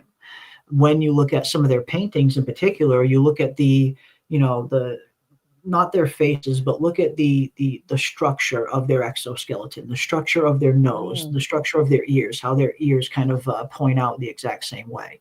When you look at both the boy in white and the man in yellow, or at least when you look at their drawings, there's an argument to be made that they do potentially share some similarities there. I think we have a shot of it here. Because I think that could be an interesting one. Here it is. We see man in yellow, see the ears. You see the ears on the boy in white. Very kind of similar elongated faces, very similar faces. There's a lot of similarities in how they look. So I thought that was an interesting idea, that maybe the boy in white and the man in yellow are the same person, just from two different timelines. Maybe the boy in white or the man in yellow, both of them are story walkers, but maybe they're the ultimate version of story walkers, where they've mastered the ability as much as it can be mastered, and they've become quite powerful over the years. Maybe this is just the same person, just they're coming to Fromville from two different timelines. One's coming from the past, one's coming from the future. Wow, we're doing x-rays now, the exoskeleton. I like it. I definitely can see it. I really like that idea because it goes back to something that the creator of From stated was his inspiration for the Men in Yellow. He told us that the inspiration for the Men in Yellow was a man that he encountered when Yeah. he was clean and new and he was full of life. You could see that he was happy, doing well, very clean, and then he encounters him again and he's been through this journey, and now he's dirty and he's not presenting like he used to be. So that would make a lot of sense. If the boy in white was the man in yellow, then there you go, you have your storyline. The man in yellow could, literally he could say like, I used to be clean, pristine, full of life Yep. and hope, Yep. and now I'm in rags, Mhm. hopeless. Like, because he really is a hopeless figure, right? He doesn't come in here giving us hope like the boy in white sort of inspires you to feel a little bit like he's Mhm. about to save the day. He comes in and he's just almost rejoicing in the fact that he's about to kill Jim, even Yeah. though he says, I told you not to do this, and knowledge comes with a cost. He does look to that he's taking pleasure from this. He's smiling after all. So I really like that idea. Mm. I mean, I like the symmetry of it. I like again, with this whole story walking ability getting introduced into the show. I think we just naturally have to ask the question: are there other characters that are potentially also story walkers?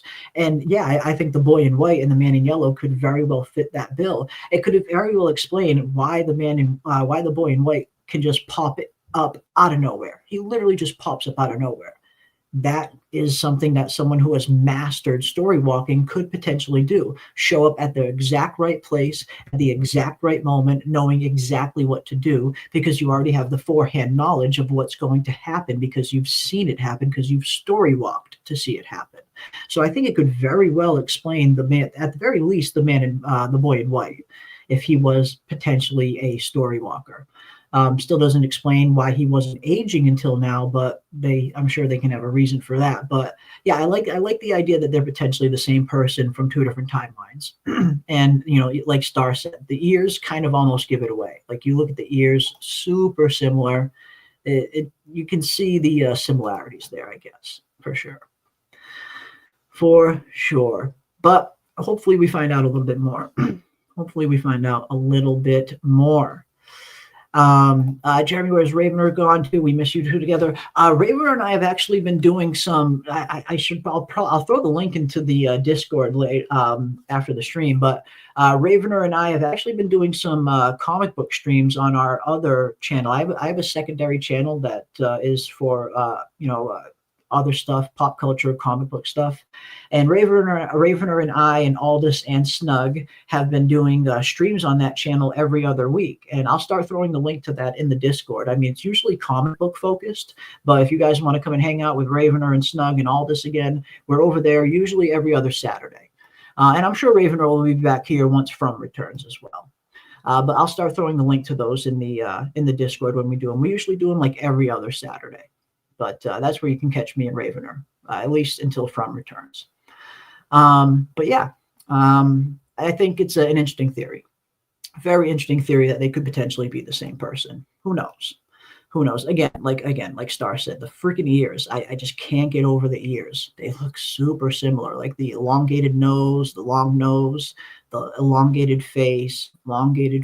It's just, there's a lot of similarities there. And I think Samuel said in the chat earlier, even the actor Doug has mentioned that he's got abnormally large ears. He does. I mean, you can't really tell when he's in costume as the Man in Yellow. But if you look at some of his, pictures of him just dressed in plain clothes, or if you watched our interview that we did with him, he's got definitely, elongated ears for sure. And maybe that's, a character trait that they're kind of tying these two together with, maybe. I don't know. Who knows? Who knows? And yeah, maybe he got trapped in From too. Maybe.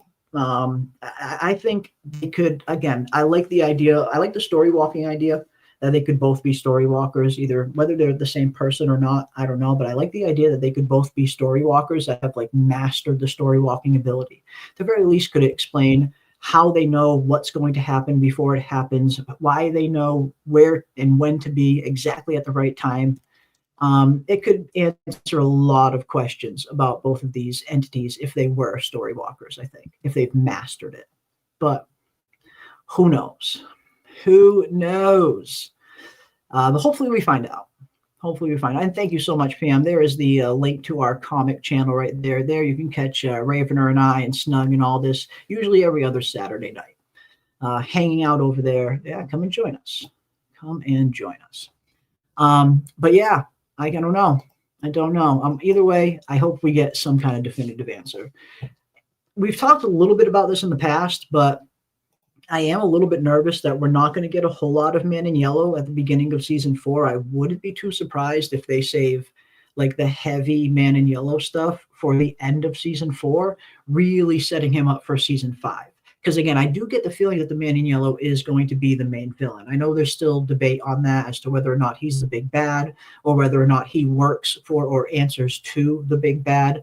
But for me, I think it would be very fitting if the Man in Yellow was the architect of all this, if he was the one who convinced the parents to do this sacrifice for whatever reason, because it would give him some kind of control over Fromville. Maybe he needed some kind of sacrifice to get the amount of power to do something. So I do like the idea that the Man in Yellow is going to be the ultimate villain that they're going to be going down. I just feel like it's a little late in the series to introduce another bigger villain on top of the Man in Yellow now. If we're really only doing 2 seasons left, right around now would be the perfect time to introduce your main villain to set him up for the final 2 seasons. So I think it would just work a little bit better if the Man in Yellow was the big bad villain of the show. I think if they're going to introduce something that's above him, I mean, they're going to have to do it super early on in season 4 because there's not a whole lot of time left to develop and introduce another character with another backstory and another origin you're going to have to tell on top of the Man in Yellows already. So I hope the Man in Yellow is the big bad. Yeah, and I mean, if From has shown us anything, I think that while it's so much fun to theorize and make storylines for the shows that we watch, sometimes the storylines that you make are more interesting than the shows themselves, like it was with Alien Earth, right? But with From, it has shown us that sometimes things are just simpler than we think. Yes. Ankui. Ankui, the research and the hours that went into Ankui and dissecting the name and the letters and all of that. It was so much fun, but it ended up just being remember. And it ended up just not having a connection to any language other than they just wanted Ankui to mean remember. So we learn from that, I think, that Mhm. sometimes things are more simple than we think. And it could just be what you're stating. That is our big bad. There's not going to be an introduction. They're going to simplify the storyline so that they could tie it all together and it could make sense. Um, yeah. Mhm. I mean, I think I think it's the perfect timing. If this is the big bad villain, I think they introduced him at the perfect time, setting him up for season 4 and for season 5. Again, there I mean, you theoretically you could introduce another big bad on top of him, but I just feel like that's really kind of stuffing a lot in the last, in the 23rd hour. A lot of stuff that you have to get through because we still need to get through the entire Man in Yellow's backstory, who he is, his motivations, what he wants, how he got to Fromville, what kind of role he plays within Fromville. They need to establish all of that. And they only have 2 seasons left. So I think it just makes more sense that the Man in Yellow is the big bad. And like you said, PM, and we've even heard this from some of the creators of the show. Sometimes it's a lot simpler than we thought. We like to go super deep into these things and look at every little possible detail and scenario when 9 times out of the 10, the simplest answer has been the right answer on from. Occam's razor has been proven right more often than not on the show. Yes, I like to throw all these little details in there that usually mean something, but for the most part, the kind of really in-depth things that we dive super deep into sometimes end up being a little bit more surface level in the end. So yeah, I think the Man in Yellow is the big bad. I think he's the main villain, but who knows? Who knows?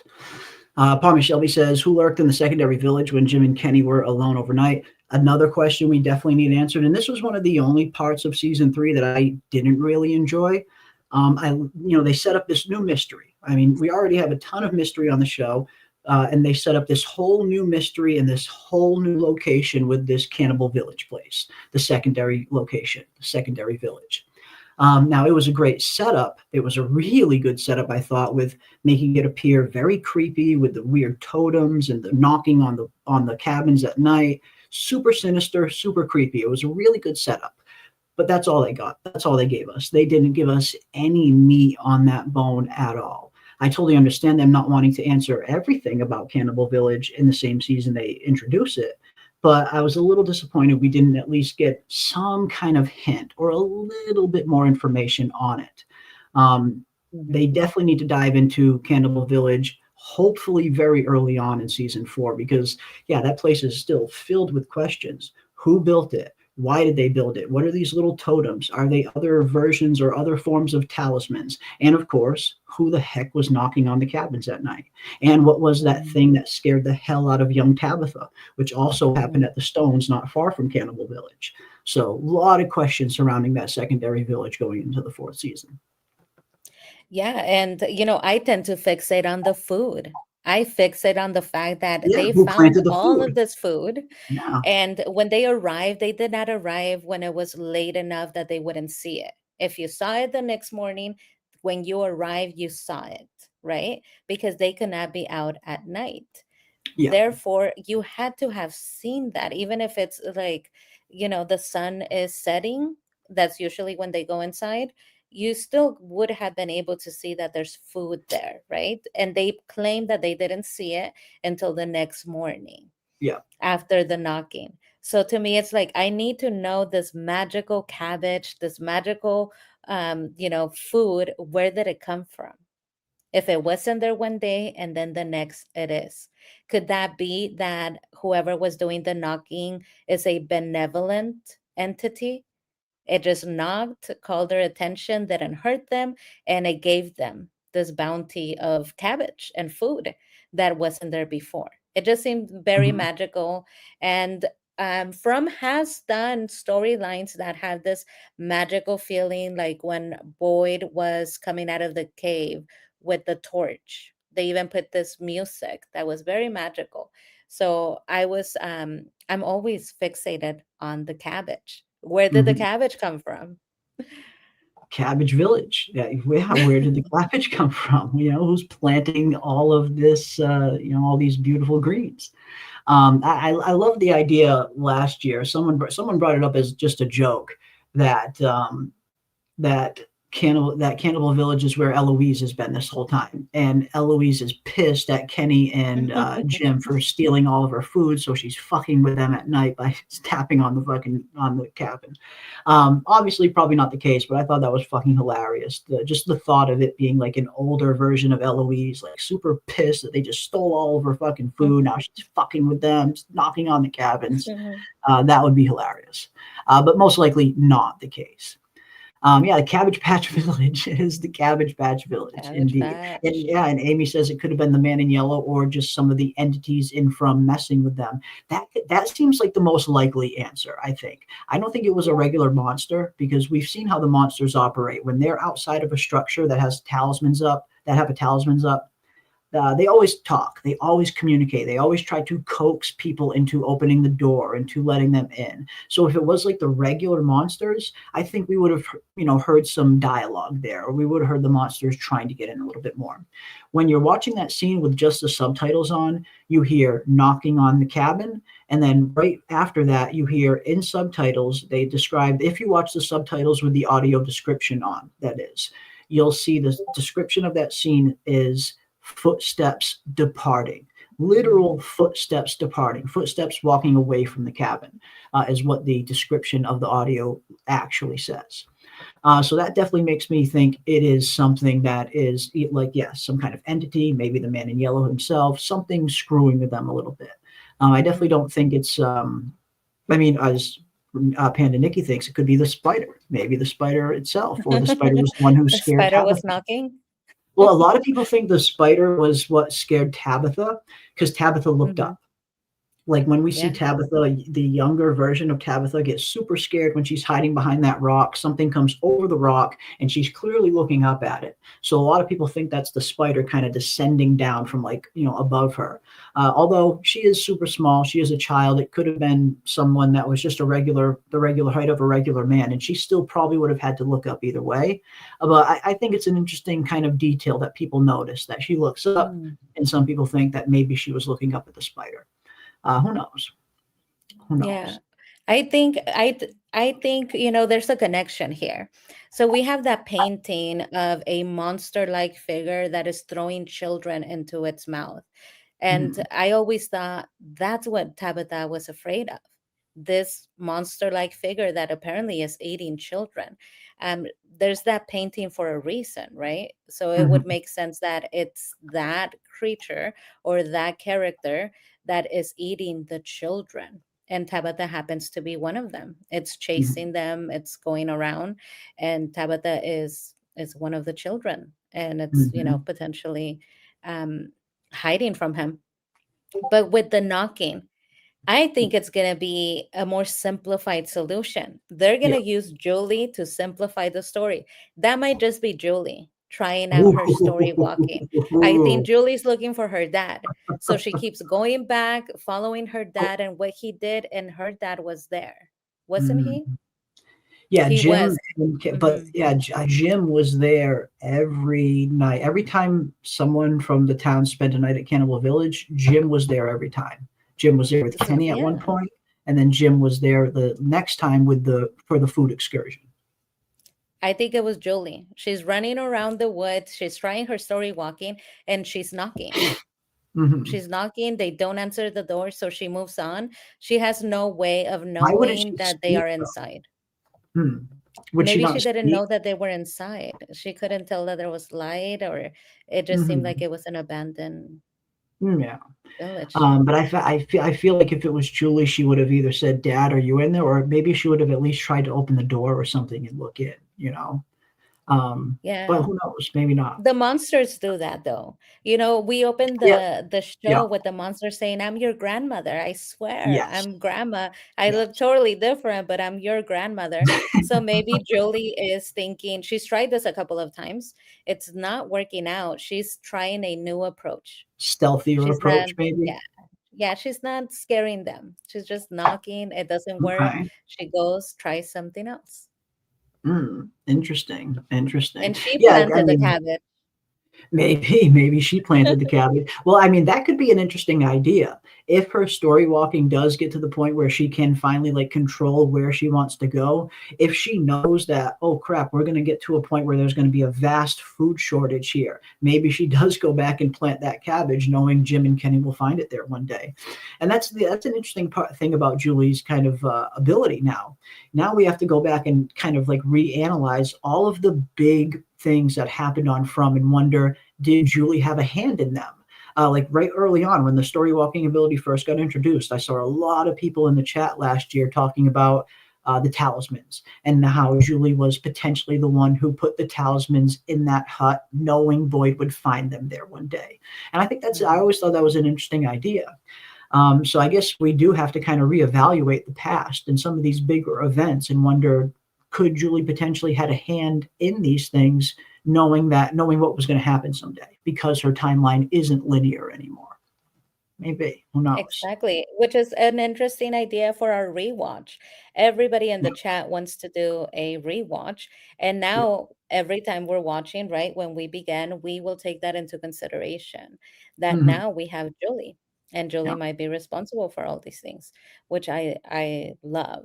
I Mhm. love that comment by Pama Shelby because that was one of the most frustrating scenes. Tabitha and Victor in the tunnels where he Oh my, kept telling her, please, Tabitha, please stop talking. And she just kept at it. I know, she just wouldn't stop. Yeah, the monsters were like, shut up. For real. It was bad. It was bad. Poor Victor was just doing everything in his power to get her to just zip it, and she was not having it. She was just not staying quiet. Yeah, yeah, not good under pressure. Our good old Tabby, not too well under pressure. That's for sure. But yeah, hopefully we'll find out. And yes, definitely going to do a watch party at some point. Now that we're getting closer and closer and closer to From season 4 actually eventually getting here. Again, looks like we're getting it early 2026. So we got just a few months away now. So yes, we are going to gear up and do a complete From rewatch party, right from season 1 all the way through to season 3. And that'll keep us going while we wait for season 4 to get here. I'll probably do it in the form of our streams leading into the watch party, where we'll do a little pregame stream where we hang out here and, hang out here for maybe about an hour or so. And then I'll end the stream and we'll all probably go into the Discord like we used to do. And after the watch party, we can always do the Discord voice chat and discuss what we've watched and see if we pick up any new things along the way. So yes, definitely got some From rewatches in our future for sure. Yeah, I can't wait to be scared ishless. I know. I mean, I can't wait for From to return. I really can. Like, I love some of these other shows that we've been covering. It's always fun to branch out and cover some other shows. Like From and Foundation, which we were recently doing, which did super well for the channel. Super grateful for all the people who found the show, through our Alien content in particular. Those videos were doing gangbusters. But for me, From is the most fun. I have the most fun covering From, probably From and Shogun. I have the most fun covering those two shows. So yeah, I can't wait. Cannot wait for From to get back here. And I think a rewatch would be good. It's been so long since I've rewatched anything From.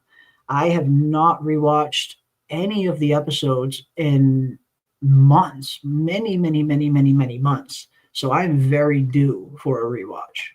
Super due for a rewatch. Yeah, I mean, I started my rewatch. I feel like I'm always rewatching From because that's the show I will throw on if I'm working on anything. I'll throw on From. I feel like I find it very soothing Yeah. for some reason. So I just throw Mhm. on whatever episode and I just let it play while I'm working on anything. So, For me, it's but season it's 1 of From. organized. Yeah. Always season 1 of, if I'm ever editing or I just want like something in the background on, it's always season 1 of Game of Thrones, right from the first episode all the way through to the 10th, and I'll just work with that in the background. It's my it's just that's my go-to. It's your comfort show. My Everybody comfort has a comfort show, right? Game of or Thrones, Lost. that's crazy. Lost, Well, lost. yeah, Lost is another one. Lost is another one. I'll just throw it on in the background while I'm doing my editing or working or whatever the case may be. And I want to know from the chat, what is your comfort show? Now that we're getting into the fall, right? Fall baby. Now that we're getting into the fall, what is your comfort show? Mhm. Maybe it's, something we haven't tried. Yeah, maybe. Tell us. We got a lot of good recommendations from people, which led to some really good, fun coverage that we did here on the channel. Like Severance, for instance, we had been getting asked for years to cover Severance. Severance was probably the most requested show I've received. And then I finally got a chance to watch season 1 and was completely hooked. And the season 2 coverage we did was phenomenal. Had a blast covering Severance. That quickly jumped up into like my top 3 shows. But yeah, Supernatural, that's a good one. I mean, if we're talking early Supernatural, like seasons 1 through 5, I'm right there with you. I think the first 5 seasons of Supernatural are some of the best television out there. Some of the in-between seasons get a little bit iffy because the show kind of was like stretched a little bit past its expiration date. But one thing they really did was a phenomenal final season. The last season of Supernatural was great. It felt like early Supernatural. It felt like it was a return to form, even though some of those seasons in the middle there got a little kind of repetitive. The final season of Supernatural was great, and I think that show ended in they had one of the more satisfying endings to a show that I've seen. Sometimes these shows they're so good, the journey to getting to the ending is so great, and then the ending just falls short. It can be Game of Thrones level epic falling short, or just fall short a little bit like Alien Earth did. But Supernatural had a solid final season and a solid ending that really made you feel it. Like I felt that Supernatural ending. What happens, how things end up with Sam and Dean, great ending for that show. Absolutely great. Yeah, and chat, he still will not tell me what the ending is. I mean, like I have the best YouTuber and I'm asking him, just tell me the ending, right? If anybody could explain Supernatural without me having to watch it, it would be Jeremy. And he refuses to tell me what the ending is so I could watch all watch of it. those seasons. You got to. It's worth it. I promise it's worth it. Promise you it's worth it. Even if you just watch the first 5 and skip to the final season, you'll still get the good Supernatural experience. And this is also another good one from Blue, True Detective season 1. Hell yes, one of PM and I's favorite shows of all time. I know we both absolutely love the character of Rust Cohle. Rust Cohle might be the best written TV character I've ever seen. Oh yeah. I mean, the monologues, okay? Russ Cole has the most impressive monologues I have ever heard. Everything is so deep, and sometimes I would listen to what he was saying twice, or I would go back and listen to it a third time so that I could really grasp what he was saying about life. Very nihilistic, depressive. So I do find myself to be like drawn to him because he reminds me of myself, like in this depression where he's like, yeah, I'm like depressed, I'm the life of the party, I'm super fun to be around, like not really. So I really do like that, that he had perspective, right? But I find it to be, while it is an amazing show and a great season, it's difficult for me to watch, I think, because of the content. So some of it deals with the darkest layers of society. The darkest layers of society that could ever exist. So I find that super difficult to get through, while I do love Russ Cole, of course. Yeah, that's it. In terms of just like a single season of television, one and done, True Detective season 1 can be put up against just about anything I've ever seen. I'd put it up there in the realm of Taboo as well. Taboo season 1 was just absolutely phenomenal from start to finish. Tom Hardy's best role ever, I think. Even though we did recently get confirmation that Taboo season 2 is coming pretty soon, so that's freaking awesome. Cannot wait to get the second season of Taboo. We'll definitely be covering that. But True Detective is one of those shows where it's a perfect story. And yes, there's some dark stuff that happens in it, but I love the realism of it, and not only the realism of the plot and some of the things that happen in it, which it paints a very real but ugly look at some of the darker parts of humanity, which very much exist. But the realism of Cole is what sells that show. Like you said, he's a glass half full. He's very much a pessimist. Not the life of the party, as you mentioned, but the stuff that you can learn from him, his monologues, and the way that he views the world, the way that he views life, the way that he views, having children, the way that he views everything is so interesting and so unique and so unlike any other perspective I've seen from any other character. For me, I think he's the most well-written TV character ever. Just like singular TV characters, the most well-written. For me, it doesn't get better than Russ Cole on True Detective season 1. He is that good, and for me, that was Matthew McConaughey's best role ever.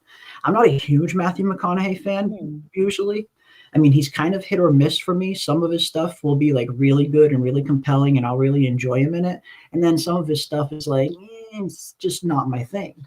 But I think that's his best role ever. He was so good in True Detective season 1. And we even hear rumors that they might be getting the band back together for a True Detective season 2 with McConaughey and Woody Harrelson. I know. I saw that in the Discord. That would be very exciting because I love him as Russ Cole. And I love Matthew McConaughey, but I feel like he plays himself as other things in A every little too movie, much. every series that he is. He's just Matthew McConaughey as it's always, kind of like the same sort of Mhm. Yeah. style. And I really like his style.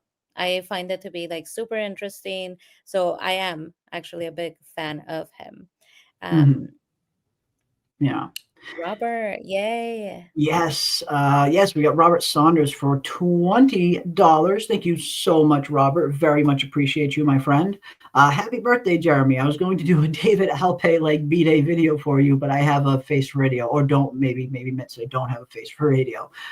Thank you for creating this community. I have met some of the most welcoming and intelligent people thanks to you. That is so awesome, and that is worth more than any monetary value could ever be worth. That was the whole point of this. When I started this channel, when I started the Discord, that was the point, to kind of build this community up and have a place where we could all just kind of come, hang out, and talk about all the stuff that we like, whether it's From or any of the other numerous shows that we all watch and cover here on the channel. That was the point right there. So if you guys are having fun, if this is a place that you guys love to come and hang out, then that is worth more than any dollar amount could ever be worth. So thank you for that, Robert. Very much appreciate that. And yeah, we will continue. We are just getting started. This community is just getting started. We got a lot more growing to do. Absolutely. And I think we're going to see a lot of growth in 2026 with all of our favorite shows returning. Yeah, thank you, Robert. You're such a superstar. You always come up with the most amazing theories, and I couldn't agree more.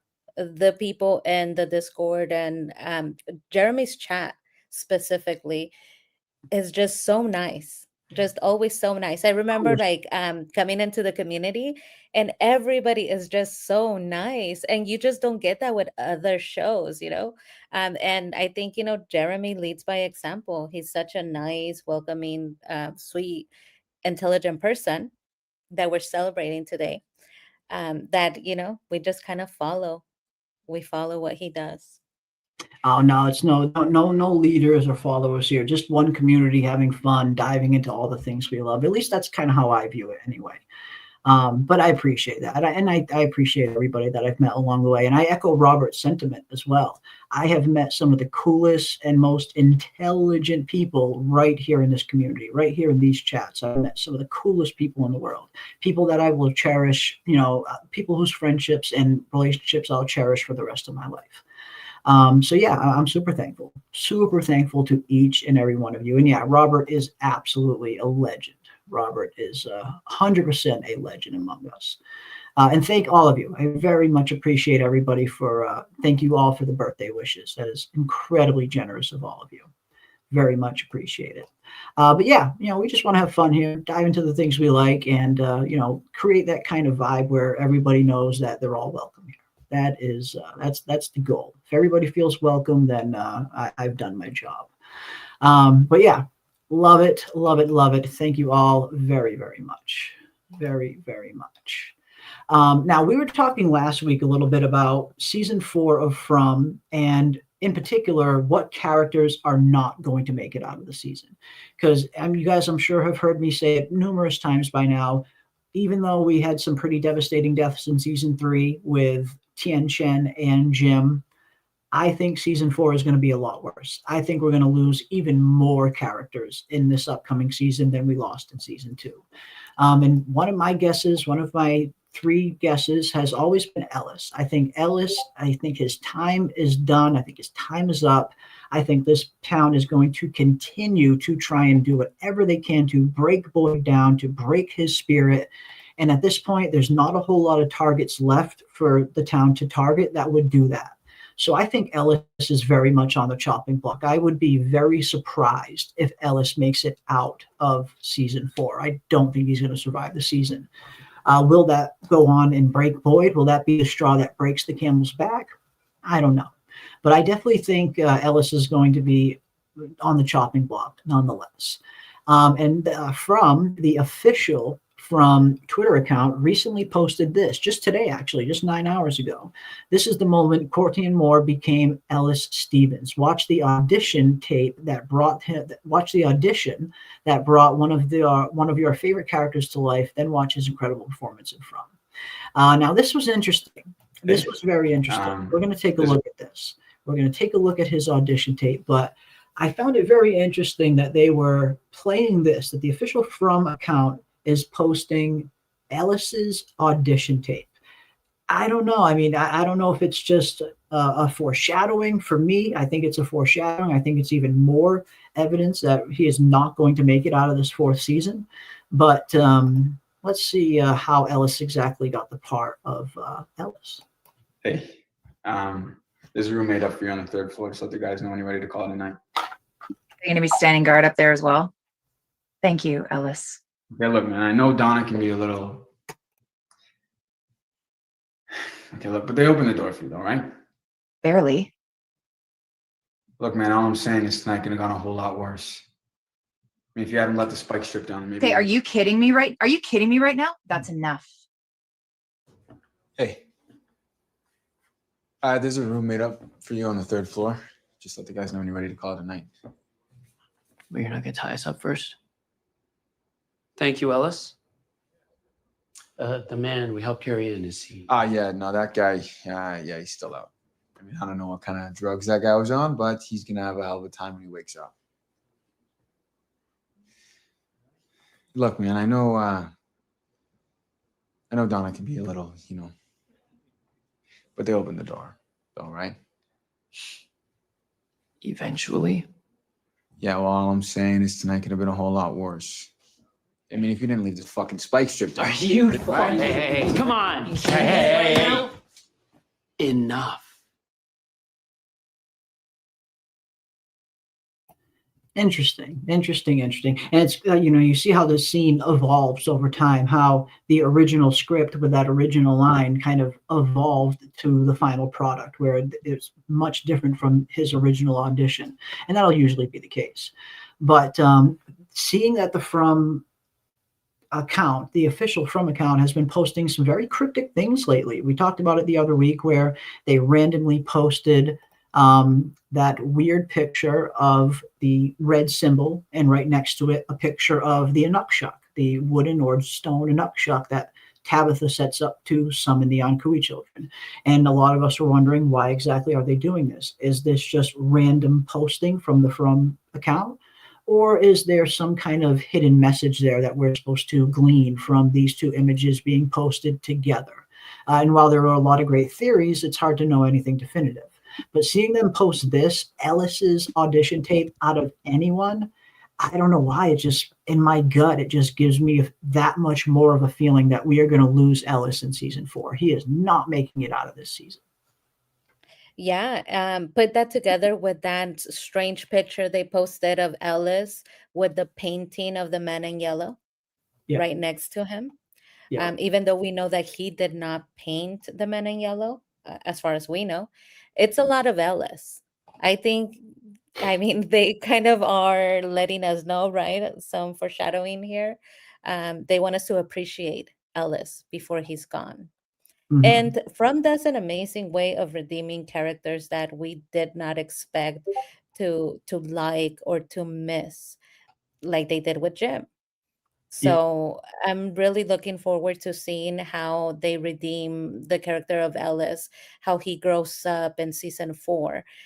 Because of what happened, maybe that's sobering, and maybe that, it makes him grow up and look at things differently, especially look at his father differently, because now he has more perspective for Mhm. what his father did for him.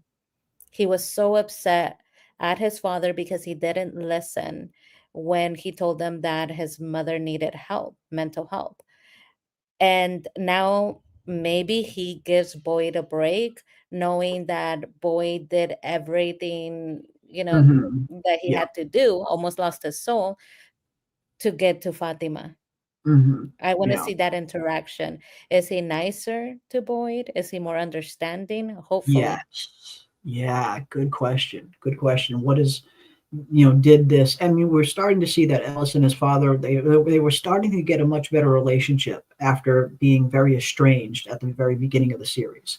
But then, yeah, in season 3, we started to see them drift a little bit again, with Ellis kind of standing up against Boyd during that town meeting in front of everybody, questioning his own father in front of the whole town, completely undermining Boyd during a situation where the whole town is already questioning him.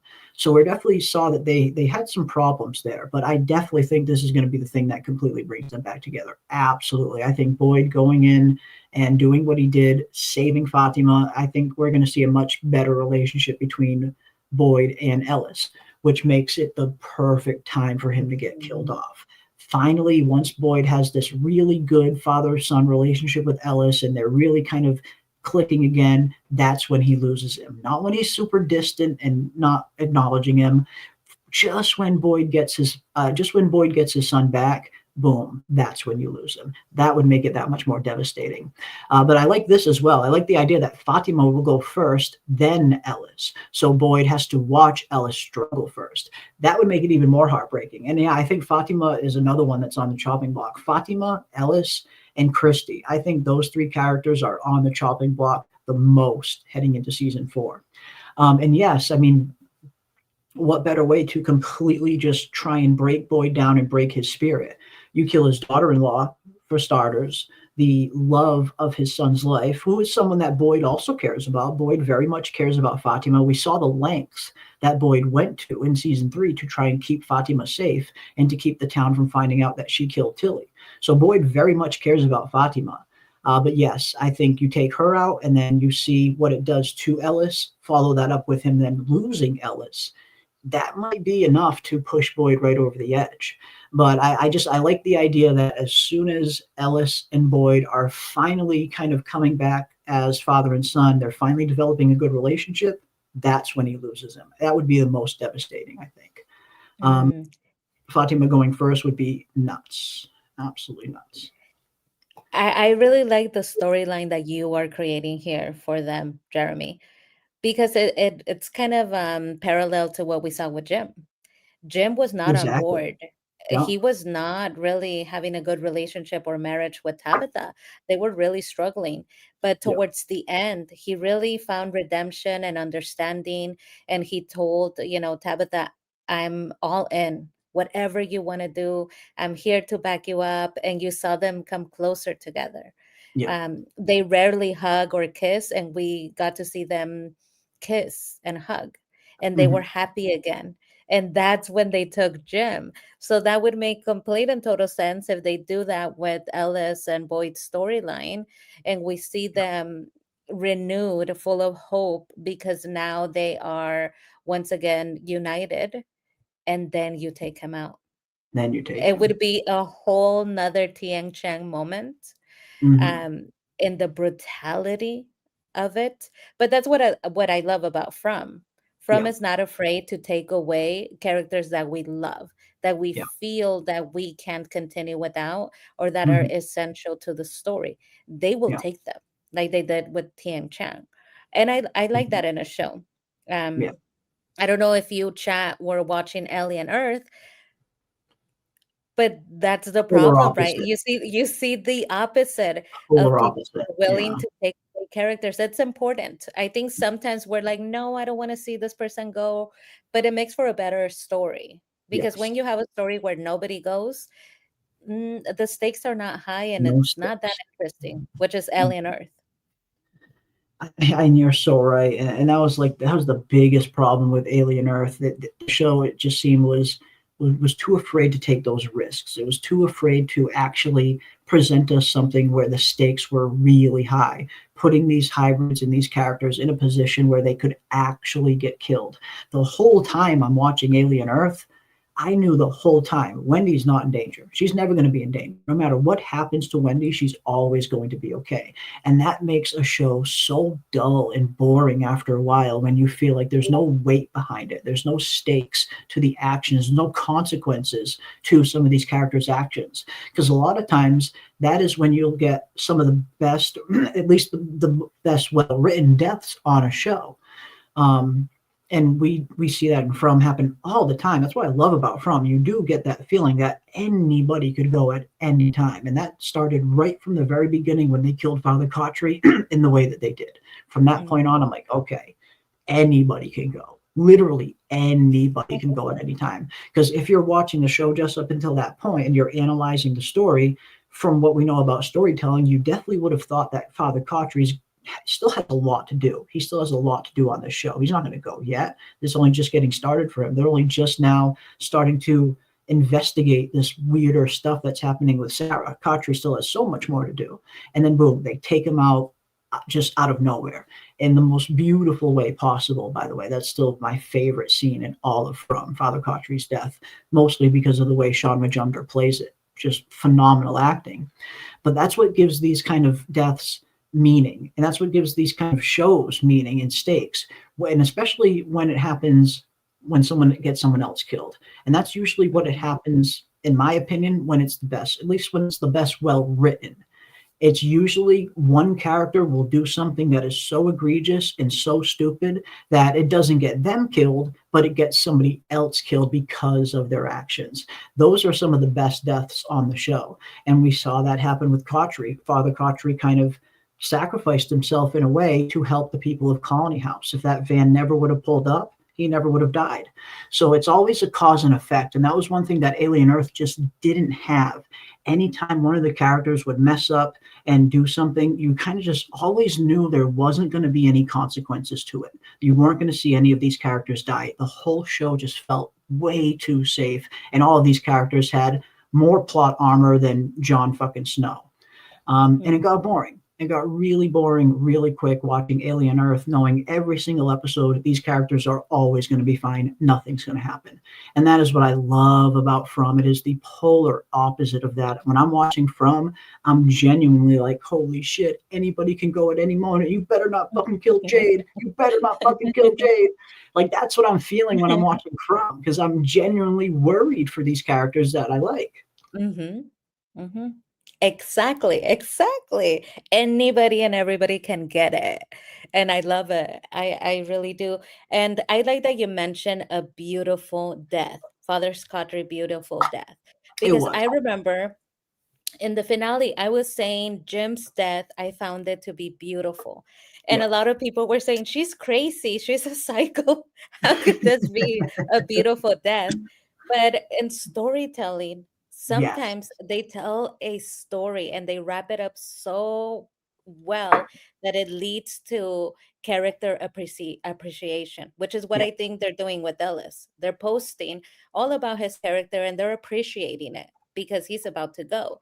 Um, it's beautiful when you see they do the flashback of sometimes I remember how it used to be. Beautiful Yeah. flashback. That was a beautiful death. If you have to die, that's how I want to go. I want to go, with the great villain getting me. I don't want to be like a basic cicada death Mhm. or monster death. No, me neither. And it's always it adds more weight to a character's death when it's done in a manner like that. And that's why I do think these kind of deaths are the most well written, especially when the character really makes like a really good evolutionary turn right before they die, like Jim very much did. We saw the whole time Jim's doing everything he can to just hold on to his family, to control his family, and he's holding on way too tight that he's losing them. They're slipping through his fingers because his grip's so tight. And it's not until he finally realizes at the very end that he's doing it the wrong way, thanks large part thanks to that conversation he had with Henry in the bar. Um, and from that point on, it's like Jim realized that he had been going at things the wrong way. He hadn't been handling this Tabitha situation as well as he could have. He hadn't been supportive of her. And he finally comes to that realization. And as soon as he does, boom, he gets killed. And oftentimes that will be a mark that a character is heading for the end. When they make a very big evolutionary step, when we see some really good character growth from someone like that, some usually, or at least half of the time, that means that character is not long for this world. That is the writer's way of giving this character one last hurrah before killing them off. Because writers tend to want to give characters like a really good shining moment before they kill them off, especially a show like this and a character like Jim, who's been a part of the show since the very beginning, 3 seasons in, all these years he's been a part of it. The writers are always going to take that into consideration, and they're going to try and give the characters that they kill off a nice little shining moment before they die, like they did with Jim here and like they did with Tien Chen, with Tien Chen having that defiant fucking last stand and not kind of succumbing to fear, the way Boyd describes it. Writers are always going to want to give these characters that nice shining moment right before they pull the rug out from under them. And that always makes the death just so much more impactful. It gives it so much more weight when you think, oh man, just when this character was turning the corner, that's when they get taken. Who knows where this character would have gone if they didn't die? It leaves you wondering. And those are the best character deaths for me. Oh yeah. And it's great writing. It's great writing. Yeah. To care for a character that you didn't care for previously. I wasn't the biggest Jim fan, but after seeing the way that they changed the character into evolving to somebody that understands where he is failing and understands what's important to him and has this beautiful growth, and then the flashback, I still like it stuck in my mind as just a great scene. It was like perfectly timed, the flashback to sometimes I remember how it used to be. And Yeah. it will be no more. You know that it will be no more. So yeah. Yeah. Yeah, it was a really beautiful way to end his character off. If Jim has to go, this is a really good way to kind of honor his character right before you kind of take him out. Give him that nice shining moment before he goes. And I appreciate that when writers take the time to give their character one final hurrah. And sometimes it's very interesting when writers don't do that also, because then it's even less predictable when you just see a character death just literally just come out of nowhere. Like Those- Dale's. like Dale's. I think That one came out of nowhere, okay? Nobody saw that coming. I don't know. I had a feeling Dale was going to be screwed when he entered that thing. I didn't know what was going to happen, but I knew it wasn't going to be good. I didn't know he was going to die, but I had a feeling he was going to end up in like a really fucked up place. That was my guess. I'm like, oh shit, he's going to end up somewhere even more fucked up than Boyd landed. But yeah, fucking poor Dale. But yeah, I mean, those are, for me, those are some of the best character deaths, but it's good to kind of just pull the rug out from under people's feet too and not give them that warning as well. That can be fun too. I suppose it depends on the character and which way they kill them off. The chat's been having some interesting guesses or some interesting characters that they think are going to go. Ellis and Donna. I mean, Donna's been another one that's been on the chopping block for the last 2 or so seasons, at least with the fandom. I always remember anytime we talk about this subject in terms of who people think is going to die, Donna's name always comes up. She came up a ton during the season 3 discussions, and she's already coming up again heading into season 4. A lot of people seem to think Donna might not make it. And I could see that happening. I think Donna has gotten to the point where she's not like super integral to like the main mysteries of the show. Like when you look at Donna's character, it's very kind of isolated away from all of like the really important stuff. So if she were to die, while it would be very impactful for us as the audience, because she's a really great character and we like her, it wouldn't have a huge impact on the plot. So Donna is one of those characters that needs to be careful. That's like one of those perfect characters where you can get that really profound character death and really kind of shock the audience while also not messing up the plot at the same time. Donna is the perfect character if that's what they're looking for. I like it, chat. I really like it. I like the Donna sentiment. And I only have one question for you. Is she going to die? When she dies, are her hands going to be inside her pocket? Yeah. Is she I going saw to have her hands inside the pocket? The hand's going to be inside. Jeez. Or Yeah, I saw out? someone earlier. I don't know if it was, correct me if I'm wrong. I think it might have been Star. Someone said earlier in the Star. chat. It's always Star. It's always Star, fucking Star. Always has me going. Fucking hilarious. But I think it was that said she's either solving in a Rubik's Cube with her hands in her pocket or she's playing pocket pool. I'm like, oh, fuck. How is she playing pocket pool? She doesn't have the equipment to play pocket pool. But I like the Rubik's Cube theory. Maybe she is. Maybe she's in there violently solving in a Rubik's Cube, one in each hand. She's just super advanced. But yeah. Star also said, called her Star. She said it's Magic Pants Donna. Magic Pants Donna.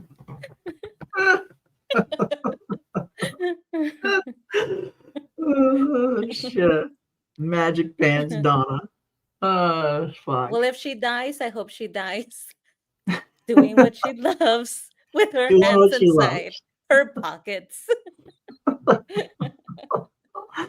Oh, fuck. Oh, that's funny. That's fucking funny. Fucking Donna. But I do think she's one of the characters that is definitely at risk. Again, her death would be super impactful to the audience, but in terms of the plot, it would have very minimal effect on where the plot is going. As much as I love Donna, her character isn't very closely tied to any of the main plot points. She just isn't. Her job is very much relegated to Colony House and the well-being of Colony House pretty much only. That's pretty much her only role on the show. She's definitely this leader figure, but she doesn't really have a hand in any of the kind of important mystery stuff that's going on. So you could easily kill Donna off and it wouldn't really mess with the plot at all. So yeah, she's definitely one. She's a big possibility. Mm-hmm. She's a big possibility. Who knows? But yeah, I think we're going to lose a lot. I think we're going to lose a lot of characters in season 4. A lot more than just 2. A lot more than just 2. I do think Boyd has to lose everything. To go on his full hero's journey. Yeah, Boyd. I do think Boyd's going to lose everything, and I think in the end he's even going to lose his life. I don't think Boyd is going to survive this series. I think Boyd will make it very close to the end, and I think when Boyd dies, he'll most likely die in a way that gives the survivors a chance to actually really get out. It'll be some kind of heroic sacrifice or some kind of big deed that Boyd dies doing that gives everybody else the chance to leave. But that's how I think it's going to go down. I think Boyd will die right towards the end, and Kenny will pick up where Boyd left off and lead everybody out. Kenny is meant to fill Boyd's shoes. You can't just foreshadow this for every season. They foreshadow Kenny eventually taking over for Boyd at one point. They've been hitting us over the head with this from the very, very beginning. You can't foreshadow that many times and not have Kenny take over at some point. At some point, Boyd has to die and Kenny has to take over. It doesn't matter if it doesn't happen until the final episode, which I get the feeling it probably will. I don't think it's going to happen until the very, very end. But at some point, with all of this foreshadowing, you have to have Boyd die and you have to have Kenny take over at some point. Yeah, and really, I don't think Boyd would want to live after this. I don't think that he would want to. What type of life would that be, right, for the character? When we get flashbacks of how things used to be with Boyd and his wife, we know that he was retired, just entering fresh, entering, retirement. And we see that they have a really good back and forth. He looks at his wife very lovingly. It looked like they had a great marriage. Even when she is shooting up everybody, he still is like, hey, baby. Like, he tries to talk to her in the nicest, sweetest way. Even when she's doing this horrible thing, she's like, hey, baby. And even like, does a little song. He starts doing a little song. He's singing to her. So he's very loving and he Yeah. loves his son, right? Mhm. So after losing his wife and his son, if Ellis goes, I don't think that Boyd would want to live. I think Yeah, that maybe it would not. be a sacrifice that he would be willing to make. Um, Yeah. it wouldn't be by mistake, but on purpose to sacrifice Mhm. himself for the town. Um, but yeah, I just don't see him living alone in a little house without his wife and child, having been through this horrible thing. I just don't see life like that for Boyd. Mhm. Yeah. Yeah, I mean, that's a good point. I mean, if Fatima goes, if Ellis goes, I mean, I suppose you could make the argument that Boyd would want to live for Kenny, considering the promise that he made to Tien Chen that he would always take care of Kenny.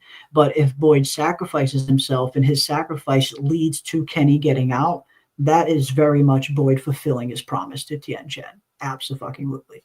Boyd doesn't necessarily have to live to watch over Kenny for the rest of his life to fulfill his obligation to Tien Chen. If Boyd dies getting Kenny out, that very much fulfills his obligation. But yeah, that's the only other thing I could think of is maybe you can make an argument that Boyd would want to live for Kenny, but yeah, he would easily sacrifice himself if it meant getting Kenny and the rest out. And I think that's how it's going to happen. I do. I very much think it's going to happen that way. Susan says, how you described it, I think that's how Jade's role is dying just before the end and Boyd rescues everyone. Ooh, and now that would be tragically heartbreaking. Jade is another one I kind of go back and forth on. Like for me, at times I think Jade's going to be one of the few that makes it all the way to the end and lives. But then, you start to think of, Jade and some of the stuff that his storyline is involved in. He might be one of the ones that is more at risk. So I could potentially see Jade dying at the end, but his death very well could also lead to them getting out. I could very well see that being the case. Whatever happens, I mean, it's very clear Jade is going to have a very vital role in the ending of this show. I mean, if I would be very surprised if Jade gets killed off in season 4. I think Jade and Kenny and Tabitha are at least 3 characters that I think are definitely not going to get killed off in season 4. Almost every other character could potentially get it next season, but I don't think Jade's going anywhere. I don't think Tabitha's going anywhere. I don't think Ethan's going anywhere either. I think Ethan's going to be sticking around a little bit, but and Kenny also, but Jade is definitely going to have a very important part to play. I mean, how could he not? He's very much at the center of this whole mystery. So it'll be interesting to see what Jade and Tabitha's fate are in the end. Will they both end up dying and kind of setting off a new cycle? Or will they finally be the ones to break the cycle is the question. Yeah, I agree. I don't think that Jade is going to go quite yet, right? If he goes, it's not going to be in season 4. I don't think. But who knows, Susanna telling, potentially. I like the idea. I like the idea of having like a major player just die, right? Because like we were saying, that makes the stakes higher. But no, I think he's gonna hang around for season 4. Yeah, I think so. I think Jade's safe for season 4. I think if Jade does die, it'll be towards the end, killed off, and Tabitha is left to, fulfill their role on her own, or vice versa, where Tabitha gets killed and Jade has to finish it on his own. But yeah, I think it's going to be interesting to see what happens to Jade and Tabitha. I feel like that's the only two options it can be. They'll either die and the cycle will restart, or they'll be the ones to break the cycle. I feel like it's got to be one of those two. Yeah, but who and knows? Ethan, I just remember you said Ethan is going to survive. Ethan's This behavior is out of control. He has like a death I wish. He kept know. like running He's going to around get until someone Boyd else said killed. like, "Stop, boy, stop." Yeah. Yeah. How many times did he just open the door at night in season 3 and just run the fuck out of his house? Like, what are you doing, Ethan? You're trying to get your whole family killed? Like, kid, chill. So I think Ethan is going to get someone else killed. I think if he doesn't smarten up, if he continues, very childish behavior like that, I think he'll survive. But I think he's going to lead. I think he's going to be the cause of somebody else getting killed. He's going to, whether it's by opening the door again or doing something Ethan stupid like, he's going to get someone else killed, not himself. It's always somebody else. Yeah, his behavior was out of control. I know everybody, when we saw that Boyd finally sat him down and told him very sternly, "You're not getting out of here. You don't need to help us." Because he said, "I need to go and help. They told me my mommy was going to be in an ambulance. I need to run out there." He listened. He listened to Boyd. And a lot of us noticed that Jim never exercised parenting. He never talked to him like sternly. So of course he's running around not listening.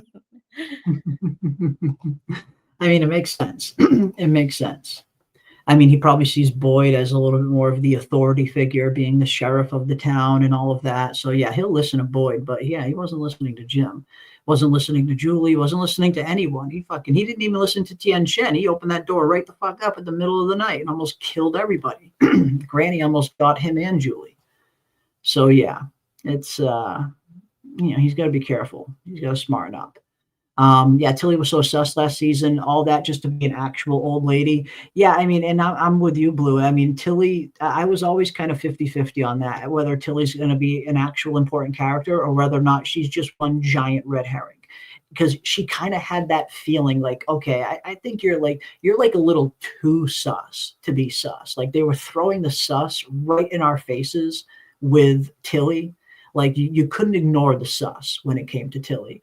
It almost felt like it was a little too much, almost like it was deliberately misleading, like it was just one giant red herring. And up until now, unless we see Tilly play some other kind of role from Beyond the Dead in season 4, it looks like she was one giant red herring. Tilly and She her. was, and she was definitely not one of my favorite characters, right? Notorious for being a Tilly hater. Because I just think like Tilly had it coming. Tilly had it coming, right?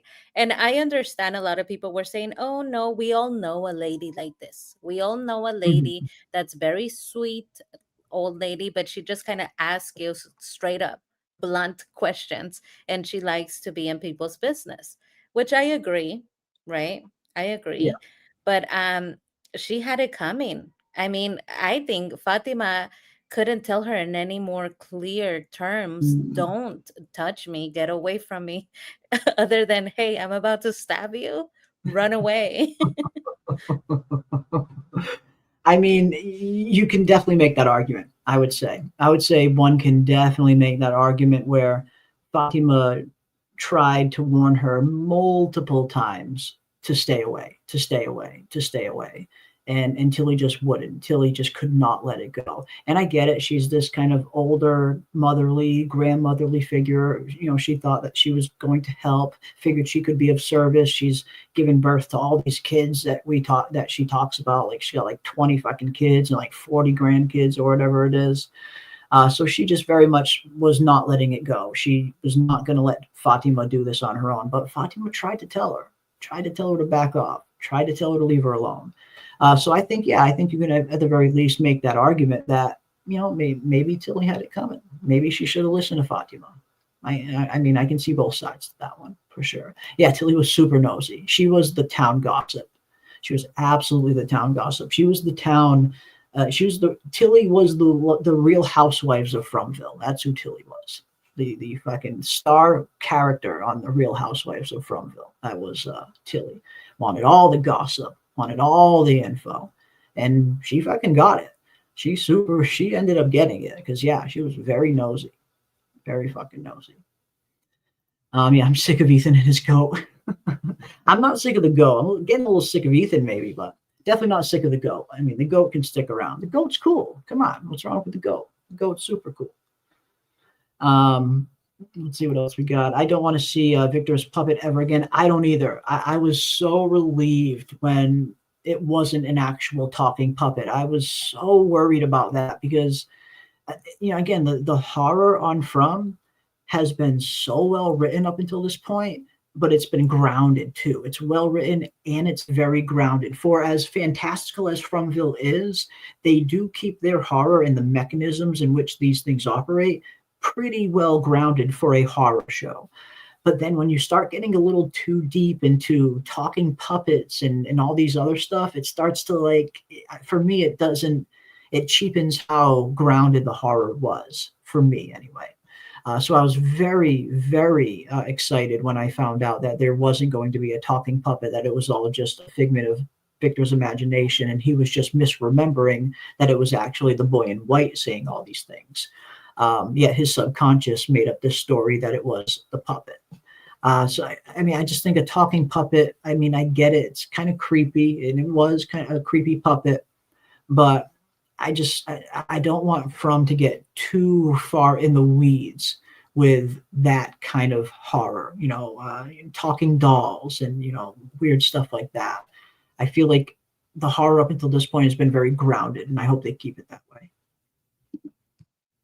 Yeah, and a lot of people did want to see Jasper talk because they built it up so much. I remember when they opened the episode No. and it was Sarah's talking. I was like, no way, that's Jasper voice. I thought it was going to be scary, but it's Sarah's voice saying, hi, Victor, do you want to play? When he has a major freak out with her. I did kind of want to see that puppet talk. I did. I was wondering what type of voice they would put on that puppet. I know, man. I'm glad it did. I'm glad they didn't, because it would have sounded probably something like this.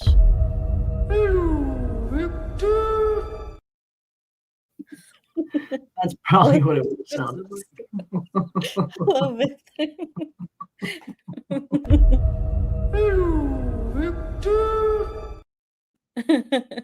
That's just not threatening. I'm sorry, but that's not threatening. It's not at all. Fucking damn puppet. Yeah, I was very relieved that we didn't get full on talking puppet in From. I just, I like how the horror has been very consistent up until this point. Let's keep that going. And that's kind of another reason why I probably don't want to see like a massive spider either. At least not like too massive anyway. I'm okay with a medium-sized spider. I don't want to see like a giant spider though, because I feel like, I like the horror being a little grounded. But who knows? I guess we'll find out. Maybe they'll just completely throw the book out when it comes to season 4 and 5, and they'll go full on, like full fucking horror mode, and we'll see some crazy shit. That's very possible as well. But I guess we'll see. I guess we shall see. Yeah, we haven't had a funeral for Tilly yet, I think. Yeah, no funeral for Tilly, and I imagine it'll be interesting to see if we get a funeral for Jim in season 4. I mean, with that happening, I have to imagine they're going to discover Jim's body rather quick. Tabitha is right in that same area, so is Jade. So yeah, she better not get one. She better not get one because Father Cotter didn't get one. Yeah. Tian Chen got one. Tian Chen's the only one who got one, really. Yeah, I don't know. I hope that I don't know about Tilly. Doesn't really matter if Tilly gets one for me personally. But I would like to see Jim get one. I feel like Jim was a sufficient and big enough character to warrant a funeral, just like Tian Chen was. Yeah, But I yeah, agree. they did Father Cautry wrong. Father Cautry deserved that funeral. I mean, he was the fucking priest. The fucking church was his. Like, this Exactly. is the one person you don't show us his funeral. Like, if you're gonna show any fucking funeral, it should have been his, and we should have seen Mhm, Boyd there and seeing Boyd's reaction to his friend being put in the ground. Like, that could have been such a mhm. compelling scene. Exactly. I mean, think about that scene, Jeremy. He Mm, was the person, like you said, the church was his, and he yeah, was the person that usually would speak on the word of God. Imagine them not having that person anymore and taking yeah. turns saying like, "What do we do? What do we say now? How do we What would he hold have this? liked?" Exactly. That would have been so emotionally full and of depth, right? Because they were not the most religious. We know No. Father Cotter was, but not everybody else. But to see Mhm. them like kind of stitched together the little bit that they knew about religion to have a funeral for Kotri, that would have been beautiful. He deserved a funeral, I think, you know. I think so. I think so because I mean that's the perfect, like you said, is another perfect reason why every other funeral that we've seen on the show, or at least when we see the Matthews family first arrive in Fromville, there's the funeral for Megan, for Megan and her mom, and we see Father Cautry's right there presiding over the funeral. We see Father Cautry presiding over the rock ceremony, like he is the one that handles all of these things for the most part. So yeah, when you have that character die, the one character that is capable of leading a funeral service, the one character that everybody comes to for advice, an anchor, for lack or for better or worse, a moral compass of the town. When you take that character out, yeah, how do the rest of the people pick up? How do they pick up the pieces? How do they replace everything that Father Cautry was to Fromville? Like you said, you have to do it by committee. There's no one person in Fromville that could have replaced everything Cautry did. It would have had to be everybody coming together and trying to do it, all as one.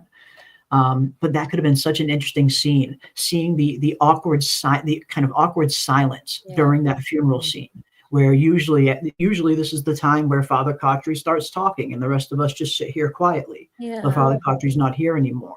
So to see the look on Boyd's face, to hear that kind of deafening silence where nobody's speaking up, that could have been such a good scene. Yeah, I'm telling you, Jeremy, you need to be a writer for From. Can you infiltrate, please? I'll try. I'll try. But yeah, too bad. But yeah, just the medium. I'm cool with the medium. I can compromise. Absolutely. I can 100% compromise, Nikki. Medium spider, that I can see. I can see a little medium sized spider. Nothing too huge, nothing like 4 feet or anything, but I can see a little 1-2 foot spider. That'd be all right. I'd be fine with that. Just nothing too giant, I guess, that kind of looks out of place within the horror that From has already set up. But that's just me. The fanny pack and licking eggshells. Like, oh my God. Yeah, where's the fanny pack? I wonder if they buried her with the fanny pack or if they searched it before they buried her. I imagine there was a treasure trove of who knows what inside that thing. I like to think fanny pack Granny's fanny pack is similar to the TARDIS on Doctor Who, where it's bigger on the inside. It might look like this small little fanny pack, but then when you reach your arm in, you can fucking dive into that thing because it's bigger on the inside. Who knows what she's got down there? I don't know.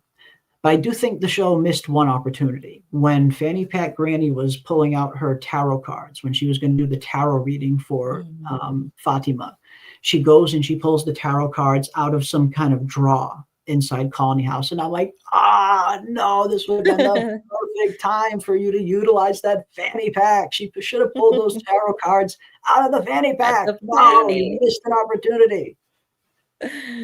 Yeah, I mean, how dare they? And how did she know that the tarot cards were there? And she put them there. It would just make more sense that she takes them out of the fanny pack and we get an inside look when she's like taking them out as Yeah. to what is in there. One of my I favorite mean, you live hear streams, like we noise like coming from inside it, or like noise coming, like a little animal squeal in there or something. Exactly. One of my favorite live streams, we did the question, what was in her fanny pack? And Yeah, I everybody remember. came up with like the most insane ideas of what they thought might be in that fanny pack. Yeah. Shake your fanny Yeah, pack. that's it's always interesting to see what the chat comes up with when it comes to that. And let us know again, chat, what do you think was in that fanny pack? What else was Fanny Pack Granny actually carrying? Because yeah, I can't remember. We did like a whole section of a stream on that last year. What is in Fanny Pack Granny's fanny pack? We were all dying to know. And yeah, people came up with some really good ideas. Fanny pack has a cigarette butt in it, even though Tilly doesn't smoke. The pack just collects things. It's like a garbage disposal. It's just, she's a fucking hoarder. She hoards everything in that damn fanny pack. Yeah. People were saying peppermints, peppermint peach rings, bingo cards. Mm. Her denture paste, all kind of stuff was in there, I bet. Yeah. But they really missed an opportunity not having her pull those tarot cards out of that fanny pack. That would have been a fucking golden scene. Yeah, it should have. I'm offended that they didn't. Bingo cards, I like that one. Tarot Unwrap cards. bodies. Unwrap. They use Kleenex. Oh fuck yeah, one of those like super old like used handkerchiefs that she tries to like pull out and use to like wipe Fatima's tears, leaves like a booger on her face. Oh no. No. Some antacids, yeah. Some fucking little stool softener. She's got some X-Lax in there. We know she got drugs in there, for crying out loud. She's walking around She has carrying fucking morphine. morphine and a needle. Like, who knows what else is in that fucking thing? Yeah. Small A pistol. small pistol. Okay, that is That is the creative. best. I That is like where you're great. going. I That like where is- you're going. 10 points. like one of those little like one-shot Derringer pistols that women used to like hide like in their blouse in like the 1800s. Those super like little small one-shot Derringer pistols. I would fucking love to see her pack one of them. That would be fucking gold. The fanny pack is packing. I love it. Fanny Pack Granny is literally packing heat. Like fuck, it's perfect. Fucking perfect. Oh shit! Yeah, it's better pharmacy than the nurse. That's it's a whole pharmacy in that thing. Maybe, who knows? I highly doubt it. She's got morphine in there. I have to imagine she's got other shit in there, not just morphine. Who guys, carries around just eggshells. morphine? Yeah. Yeah. Eggshells. She literally told us she likes licking them. She has some eggshells. Yeah, she's got a bunch of hard-boiled eggs from like 10 years ago, just rattling around in there. She said But yeah, she a likes little licking them. Yeah. Yeah. Yeah, a little Derringer would have been fucking perfect. That would have been nice. Fanny Pack Granny. But like Makita says, yeah, I don't like how they tricked us with Tilly. And again, they did really build Fanny Pack Granny up to be like this super sus character. And then, yeah, it kind of just was one giant red herring. It went nowhere. And, you know, in looking back in hindsight, it kind of, you know, she was like too sus, like we were saying earlier. Fanny Pack Granny was so sus. She was almost too sus, and that kind of should have told us that she is just a little old lady. They made her like way too sus for her to really be sus. You know what I mean? And so in hindsight, we probably should have seen it coming. And a lot of us did. A lot of us were theorizing that she might just be one giant red herring, and she was. But looking back in hindsight, you can kind of see it even more now. But yeah, the show set her up pretty good to at least get our wheels spinning. For sure. For sure. Yeah, she must be immune to salmonella. She's probably immune to every fucking strain of anything on the fucking planet at this point. She's probably built up an immunity to everything known to man. What is up, Golden Child? Good to see you, my friend. Welcome, welcome, welcome. We are talking about what other things were potentially in Fanny Pack Granny's fanny pack. So let us know if you have a good guess. There's been some really good guesses. But let us know, what do you think Fanny Pack Granny was packing in that fanny pack? Again, we had some really good ones like used Kleenex, unwrapped Scottish candy, some antacid, a small pistol. That's the fucking best one. Great. I fucking love it. That's a great one. What was in Fanny Pack Granny's fanny pack? For sure. Will anybody be revealed as a mole? I feel like that ship's sailed at this point. No, I don't think so. I don't think so. I think heading into season 4, if there was going to be a mole character, I feel like that's something you reveal in like season 2, maybe season 3. I feel like, I mean, I suppose it's possible. Anything's possible with this show, but just my personal guess, I don't think we're going to see a mole. I at least not within the characters that we know. I think these are just people stuck here in Frontville at this point. I feel like if there was a mole, it would have gotten revealed already. But I could be wrong. I very well could be wrong. What about you, PM? And what about you guys in the chat? After all the mole talk and how it hasn't led to anywhere yet, do you think that they're just setting up one giant betrayal, that there is a mole in the town somewhere? Or do you think the mole thing was just never a thing? Yeah, I don't think that there's any need for a mole. I really don't think that there's any need for a mole, Exactly. because they have proven to be four-dimensional beings. They can see everything. They know what your name is. They can call the telephone Yeah. You and don't need a mess with spy. you. Yeah. Why spy? They see it all, right? It's almost Mm. like if we go with that theory that it is a game, they're the ones that are controlling the chess pieces, so they're overlooking this game. They wouldn't necessarily see them, but they're seeing them from above and from all angles and at all times. So I don't Mhm. think that there's a need for a mole. Yeah, that's kind of where I'm at too. I just feel like there just isn't a huge call for it. Like you said, we've kind of learned up until this point pretty definitively that the monsters they pretty much know everything they need to know already. Now, I suppose they could play it off where the only reason why the monsters know all of this stuff is because a mole has been feeding them information this whole time and we're just finding out. That's the only way I could see the mole thing making sense at this point, because there's just no need for one. Unless this has been a mole just giving the monsters information the whole time and we're just going to find out now, I don't see any need for a mole if it's not going to be that circumstance. Just wouldn't really need one. They already know everything. But who knows? I guess we'll find out. More new arrivals. Yeah, maybe. I mean, we definitely at least know we got that one new arrival coming. We saw that picture, a few weeks back where they announced there is a new character joining the cast of From. So I guess we'll see what she's going to be about. We don't have a whole lot of information on her other than she's the daughter of a preacher, from what we can gather. But I guess we'll find out. The last arrivals were Sobunk. Yeah, who was the last to arrive in town? The most recent arrival in town. Henry, right? Henry's the most recent arrival in town when Henry and Tabitha returned. Right? Yeah. Yeah. Yeah, Henry's the It was most recent Henry. arrival. Yeah. I like the idea that we're going to get new people. But you know what? I have found in the Discord, we are very protective of our From. We kind of We have like our core. Yeah. we Mhm. exactly. We're like a close group. It's like, no, we almost don't want to accept Sophia. I'm sure that we're going to get to know her and she's going to become like a great part of the story, helpful. But Yeah. it's almost like we were immediately like, no, we don't like it. We don't Mhm. want new Oh, people. yeah. Acosta, too. That's the other one I was Oh, forgetting. look how we Henry. reacted to Acosta. Yeah, Henry and Acosta are our two newest arrivals. At the EMT, as Thomas Shelby says as well. Yeah, we got the EMTs. They might not have lasted very long, but we got the EMTs were a new arrival as well, but they got killed very quick. But yeah, Acosta and Henry, those are the two most recent arrivals, and it looks like Sophia is going to be our next arrival.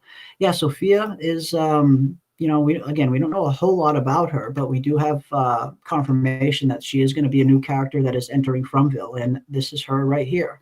This is going to be one of our newest additions to the cast in season 4, Sophia. And as we can see, she's already filming some scenes in what looks to be the clinic. This very much looks like the clinic doors, from the curtains over the windows to the double steel doors. If I had to guess, I would bet this is very much the clinic where she's already doing some scenes. So we do have confirmation of at least one new character joining the show. At least one. Good old Sophia. So I've talked about this already, but your most recent thoughts on Acosta? Still not sure about her. Is she a main character or another red herring? Yeah, Acosta is another one that's kind of it's kind of hard to tell. You know, with Henry, it's a little bit kind of easier to discern who Henry is and why Henry's here, why they brought him into the show. You know, he had a role to play with Victor, and he had a role to play with Tabitha as well, helping Tabitha remember. So Henry made a lot of sense being added to the show. Acosta, the only kind of thing she really did was the only purpose she served up until this point was to create strife. And maybe that is her purpose. Maybe the purpose of the Acosta character is to be someone that bumps heads with Boyd, that's always questioning how he does things, that is eventually going to be in opposition to him. So I don't know. I suppose it all depends where they go with her. I mean, she could end up getting killed off in season 4 super early for all we know. But then again, I could also see her getting to the point where she becomes Boyd's like main opposition, because we saw how much they butted heads in season 3. Yes, towards the end of the season, Acosta started to cooperate a little bit more, and her and Boyd started to work together a little bit more. But I get the feeling that's not going to last long. It seems like Acosta and Boyd kind of fundamentally have two different views on how to handle things, where Acosta wants to do everything, you know, by the book, by the police handbook, and Boyd knows that just doesn't work here. This is Fromville. Sometimes you have to get your hands dirty here. Acosta doesn't quite know that yet, or she doesn't play things that way. So even though they started to get along at the end of season 3, I do think we're going to see Acosta and Boyd continue to butt heads, just because they simply have two totally different approaches on how to handle things. Yeah, I think it's interesting the storyline that they created for Acosta.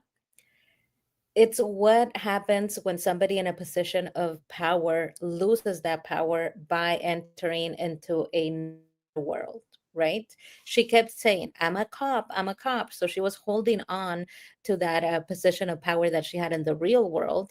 And she kept telling us, like, I'm a cop, I'm fine. She shot, she shot that person You shot right that through the poor window. girl. Yeah. And then she was like, oh my God, I'm sorry, my bad. So it just shows you that, like Star says, she's a hothead. It's somebody that's Mm, in a position of power who probably didn't have a lot of pushback. And suddenly she is in a place where the rules don't apply.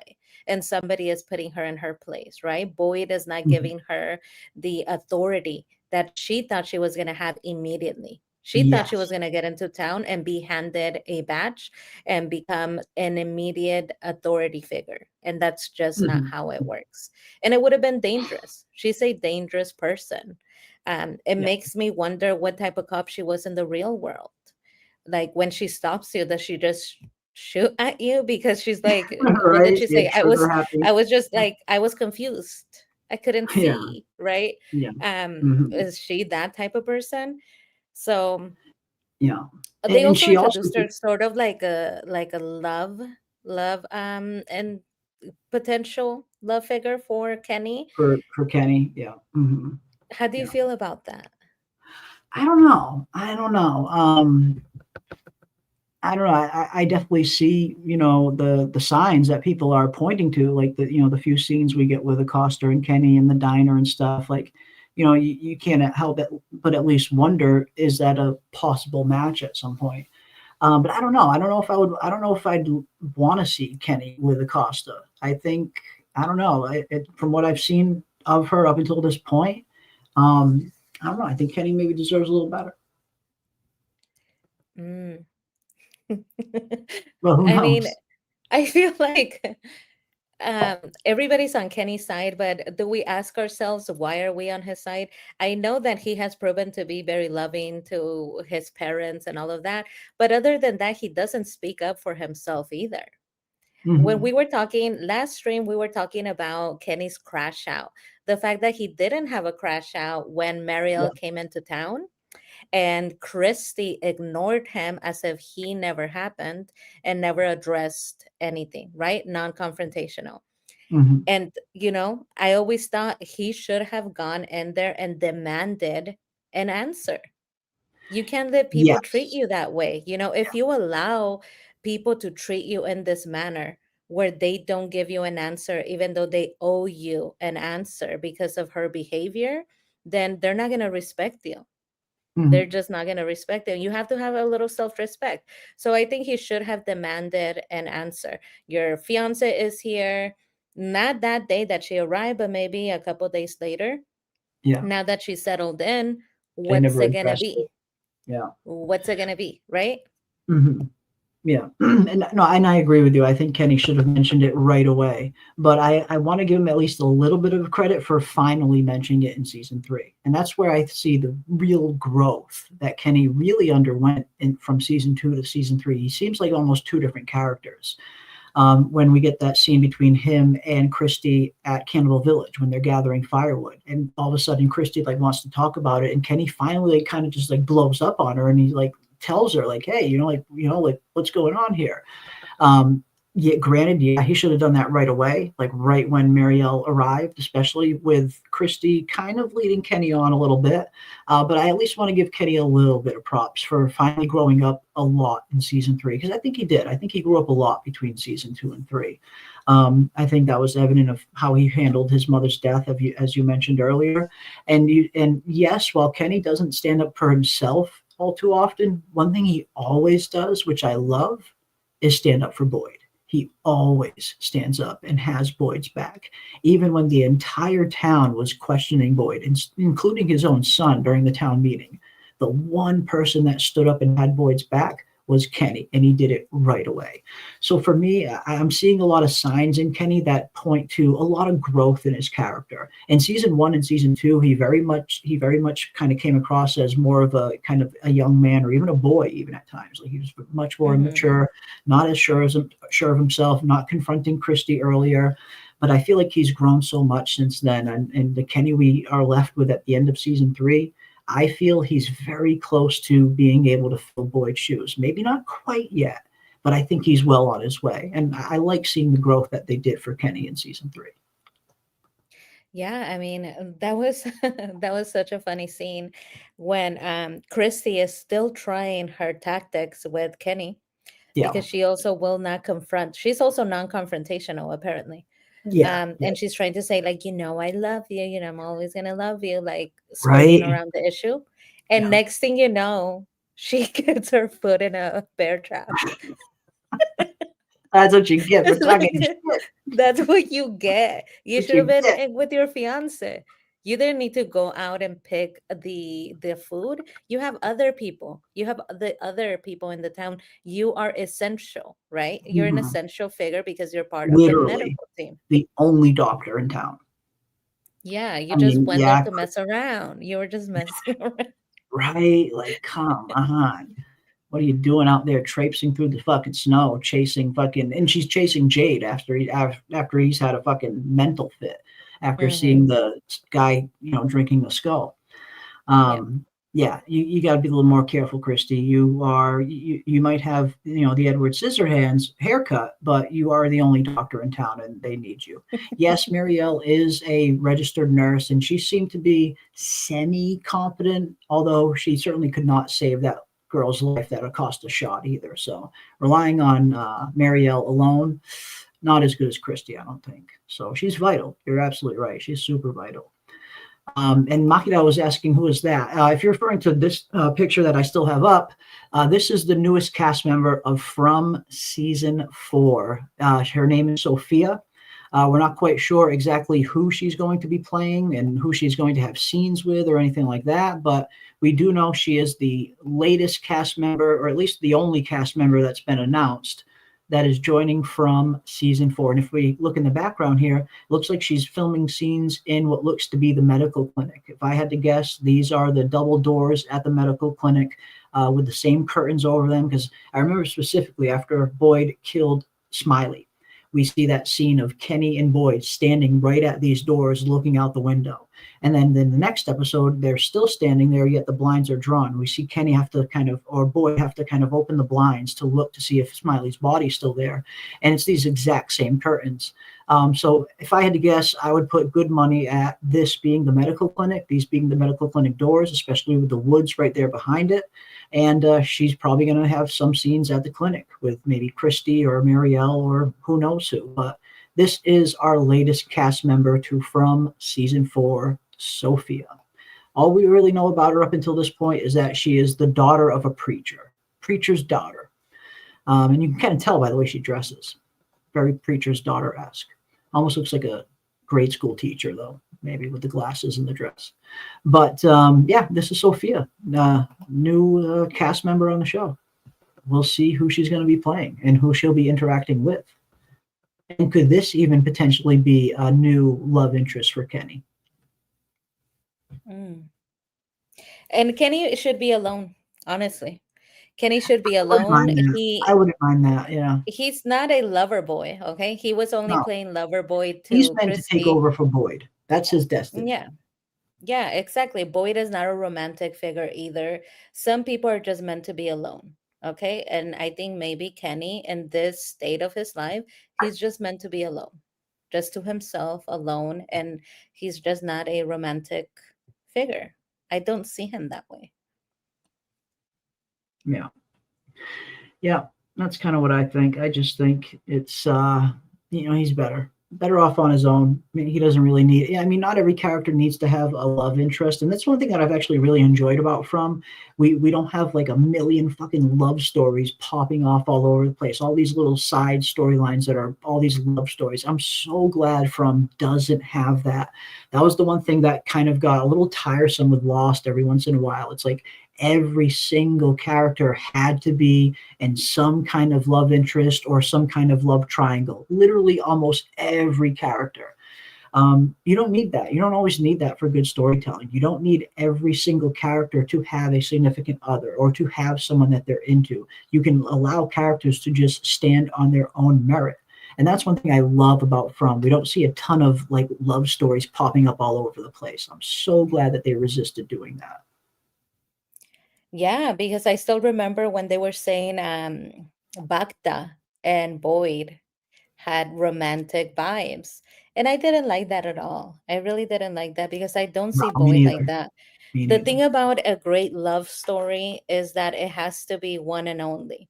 And I think what Boyd had with his wife, the way he Yeah. was talking to her so calmly, gently, as she was going insane and singing to her, that's a great love story. It has to be only her and her alone. And after she died, it has to be him by himself. That's what makes a great love story, right? If the person moves on or finds love with someone else, I don't know, it breaks my heart a little. Yeah. Yeah, I mean, I feel like we've got enough in terms of like little side love stories on From. We don't need any more. We got Ellis and Fatima and few. We had Jim and Tabitha. We don't need every single character having a love interest. There's enough already to go around there. We don't need any more. But that's just me. That's just my personal take. More than enough love stories going on in From already. I want to see flashbacks or a prequel series that explain all of the buildings in town, the hotel, pool, and hotel pool sign, dinner, etc. Yeah, I mean, tons of stuff still left unanswered. I mean, obviously, the motel is probably one of the biggest questions we all still have. What the hell happened to the motel? Why is the building not here, but the pool and the sign are? A lot of questions going on there. A lot of questions. The whole town itself is still kind of shrouded in mystery in terms of how it got here, how Fromville was created in this kind of small little Midwestern kind of town is what it appears to look like. A lot of questions there still, for sure. I mean, the hotel is just such a big mystery. And we have nothing to go on at all. Like, it'd be one thing if we had like some small little bit of evidence that pointed in just a general direction where we could maybe theorize a little more accurately about the hotel, but we don't even have that. We don't have a single detail, not a single hint, nothing that could potentially tell us what happened to the hotel. It is just flat out mystery. There's nothing to go on. Yeah, I mean, what makes it interesting is the amount of people. For some reason, I tend to think that the motel would be full. Is it because it said no vacancy? potentially, potentially. Mhm. But the number of people that would be involved and the new characters, that's what makes it really interesting to me. I Yeah. want to see about the motel because I want to see who was inhabiting the motel, new Mhm. characters, new people, and their storylines. Mhm. Yeah. Yeah, when we first see the hotel, we see, the empty pool, the sign, we see the car flipped over into the pool, which is always very interesting. They at least went back and finally gave us the answer to that. We finally found out how the pool, how the car got stuck in the pool. New arrivals driving right into it, according to Boyd.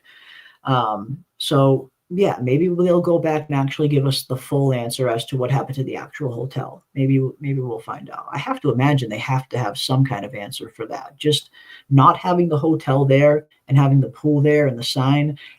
It's one thing if you're just ignoring it, if you're going throughout the whole show and not a single character is even mentioning, hey, how come there's no hotel here?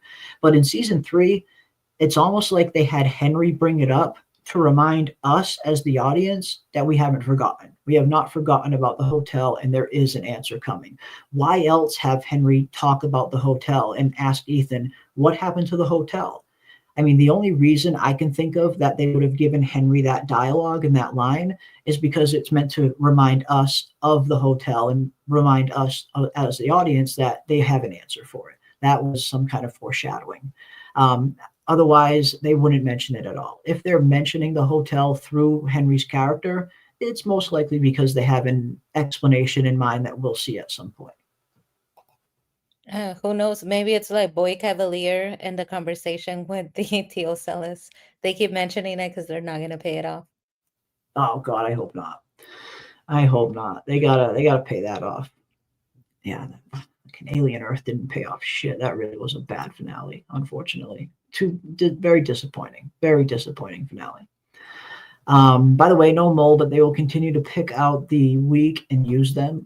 Interesting. Yeah, I mean, who knows? The mole hunt could even start up again. I don't think there's going to be a mole, but maybe the mole hunt itself will start up again. Will Acosta take off her uniform? Yeah, that's another good question. She's not taking that uniform off. I mean, when she arrived in Fromville in episode 4, really episode 5, because it was the very end of episode 4, with episode 5 being her first like real episode. So around halfway through the season, Acosta arrives, and from that point on to the end of season 3, I think around 2 days passed, 2 maybe going on to the 3rd day. So at the very least, that's like 2 or 3 straight days with her in that fucking uniform at all times, never changing. It's one thing to keep that uniform on the same day you're there, maybe the same day you arrive and the next day.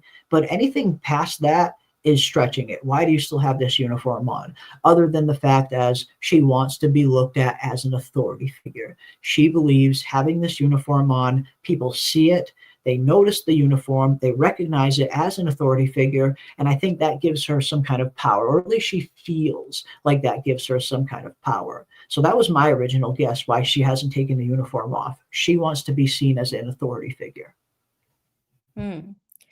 And you know what? I think it's about identity. I think a Mhm. lot of Yeah. people place their worth, value, and identity. They Yes. attach that to their profession, You are what their you do. job, Yeah. right? When Yeah. you meet them, the first thing they ask is, "What do you do for a living?" And they'll tell Yeah. you what they do, Yeah. because they place their value and their identity upon that job.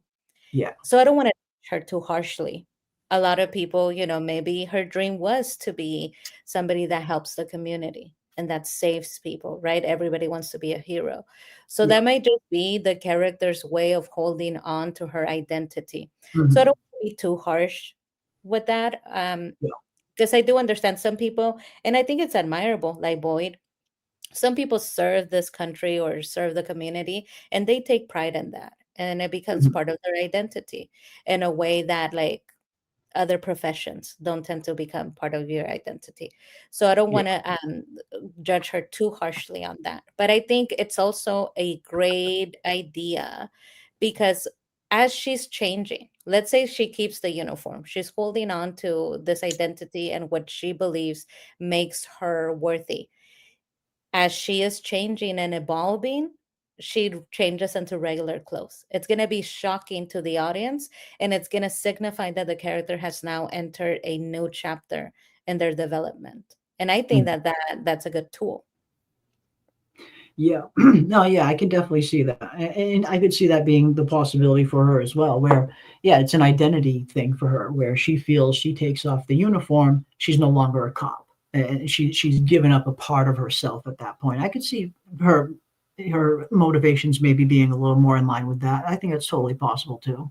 I do think she wants to be seen as an authority figure, but that might not be the only reason why she's wearing the uniform. Like you said, it could genuinely be an identity crisis aspect for her, where I take this off, I'm no longer a cop. People don't see a cop, they just see a regular person. And she wants to be seen as a cop, maybe. Yeah, I think that's totally possible, for sure. For sure. Yeah, Kenny needs a nice burly girl match for Ethan at this point. Old ass Ethan. I know Ethan's. Oh my god, look how old he looked in season 3. Ethan, like, he looked so old in season 3. Imagine what he's gonna look like in season 4. I saw a picture of the actor, and he is going to be a tall person. He's gonna be tall. He just looks so. He's standing in his trailer. The trailer. That's and right. he Yeah. looks so tall. He looks very, very tall. So I think that, and I love the way that they explain things.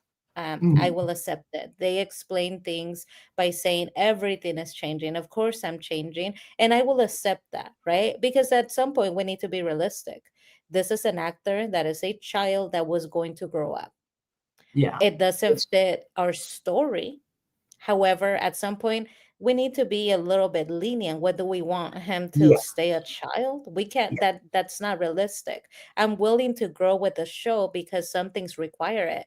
Or you're gonna get what other shows do, which is they change the child actor, and that I find more jarring. It's Oh my like, god, okay, yes. so now another one is playing Ethan. I can't do that. But I will work with you. And if you tell me Ethan is 5 and he's like 6 feet tall, hey, guess what? Ethan is 5 years old. I'll go with it. Yeah, and I'm with you there, and I think that's why I found it so jarring when they recast the boy in white, from the actor they had in the beginning to now. I don't know. I mean, like you said, you kind of run out of options. There really are those only 2 options, where you recast the actor or you explain it in some kind of manner, usually through some kind of time jump. Time jumps are usually the go-to method. You write some kind of time jump into the show, all of a sudden 3 years have gone by, and now the kid looks like a teenager. Works better than recasting. So yeah, I mean, we had a really good example, or at least they gave us a really good answer for the boy in white, why the boy in white was growing at such a rapid rate. It made sense. It made sense within the confines of the story. I mean, I have to imagine that was something they kind of slid in there because they had to, because the child actor was getting so much bigger. But it made sense. It was one of those kind of explanations that didn't seem out of place within the confines of From, because everything was changing at that point. From had just seen its first winter in Lord knows how long. The trees were moving, like things were changing in From. So it makes sense that you can kind of tie the boy in white's change into that. I was totally fine with that. Now they just need to figure out what they're going to do with Ethan. How are they going to explain the Ethan thing? But it might be one of those things where, like you mentioned, they don't explain it. Maybe they're just hoping the audience will suspend their disbelief because it is a television show and this is a real growing kid. And, we as the audience know that the story only takes place over the matter of a few days and weeks, and years haven't gone by. But we know that this kid gets 1 year older every time they film a season. So yeah, maybe it's just the creators are banking on us as the audience suspending our disbelief. Set like fire to the entire town. They are the 2 most like paranoid characters. Remember, Randall did his whole witch hunt. Like it was like when they kidnapped Santa Claus. That's all I could think about when he was kidnapping Donna and tying her to a tree. And she was like screaming to Jim, help me, help me. He was gonna burn her at the stake. I mean, he's insane. He has his own witch hunts that would be very entertaining, but that would not be good for the town. No. And not that that people don't deserve love. I just don't like to see it sometimes. The show, and the first thing is like a love story. I turn it right off. I'm like, I don't want to see you and I'm your not in the mood for boyfriend. this shit. And I'm like, oh yeah, Yeah, because yeah. everything's going great in my life. But that's the No, I risk mean, that you take. You take a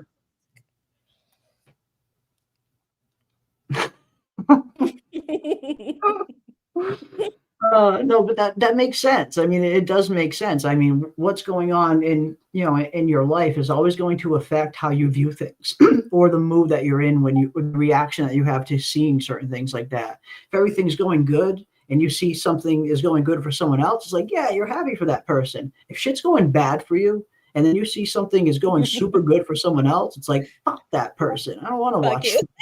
this. Fuck you. How dare you, Foundation? How dare you I have a did good that with fucking an life. episode of Foundation. They opened up with Gail and her boyfriend, and it's like, if I'm fighting with my significant other, if me and my significant other are not getting along, I don't want to see you happy. I don't want to see anybody happy. Everybody has to suffer with me. Fucking suffer along with me. Shit. Mhm. Or you just shut the whole thing off and think, I'll watch this when I'm in a better fucking place. I'm not watching this right now. Yeah. When I'm in a Uh, better place. yeah, I gotta be in the mood for romance too. More often than not, I find it vapid. I mean, yeah, I don't need it in my storytelling. I don't. Like when it comes to shows like this, shows like From, they're capable of standing on their own merit. It's really good writing, really good characters, very interesting plots. I don't need romance in From to enjoy it. Hell, if anything, I prefer less of it. I prefer From to just stick to From things. But every show is always going to have at least an aspect of it. But I don't think they need any more, and it's not something I need in my storytelling for sure. I adore the honesty. Hey, if nothing else, you're always going to get honesty from PM and I. That's for sure. Always going to get some honesty. Did we even see Donna and Randall interact after season 2? I'd like to see them talk about that kidnapping. Yeah, that's a good question. I don't know off the top of my head. Do Donna and Randall interact after the kidnapping? Shit, it's been so long since I've done a rewatch. The big details in From, all the major big stuff that happens, it's ironclad. It's seared into my brain, and I'll probably never forget it. It's the little stuff like this that rewatches do really good to kind of keep refreshing these little tinier details. So I'm not sure, just off the top of my head, after not having a rewatch in a very long time, I don't know how much interaction Donna and Randall have after the kidnapping. Yeah. What I do love about the kidnapping, Samuel, was how Jim was all for it. He was like working with Randall. They were working together. And he just didn't know that Randall was about that life. He went He was about that life. he kidnapped her. He did not But think Randall was about that at all. exactly. It reminds me of that Justin Bieber. The Justin Bieber thing that he says, I stand on business, okay? What you don't know is I God. stand on business. He didn't People realize know that Randall was standing on business. actual business. Exactly. Oh, fuck. Oh, that's too funny. Too funny. Yeah. I don't know.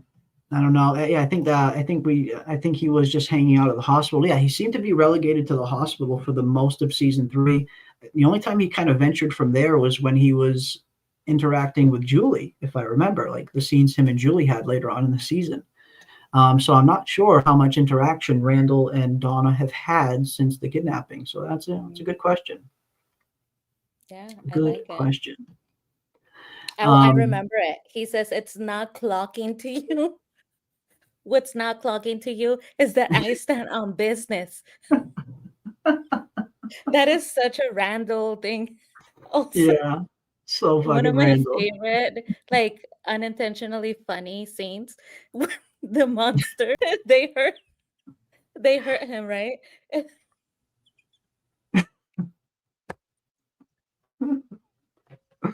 Oh, sweetie, it doesn't work like that. The fucking talisman when he puts it around his fucking neck. They put him on top of the ambulance. Put Christmas What? in the ambulance. What? I literally can't. Oh, when they I'll type flay it. him out over the ambulance after he gets clawed up by the monsters. Yes, but they put Christmas lights on him, like They a wrapped little him up like a tree, damn Christmas tree. and put him on top of the ambulance so that Boyd could see. It's crazy. Yeah. Oh my fucking god, monsters are too fucking funny. Yeah, I thought you were gonna say one of the accidental funny parts that I was dying at was when he puts the fucking when he's got the talisman in his fucking hand. He's kind of like holding it, like stay back. Doesn't work that way.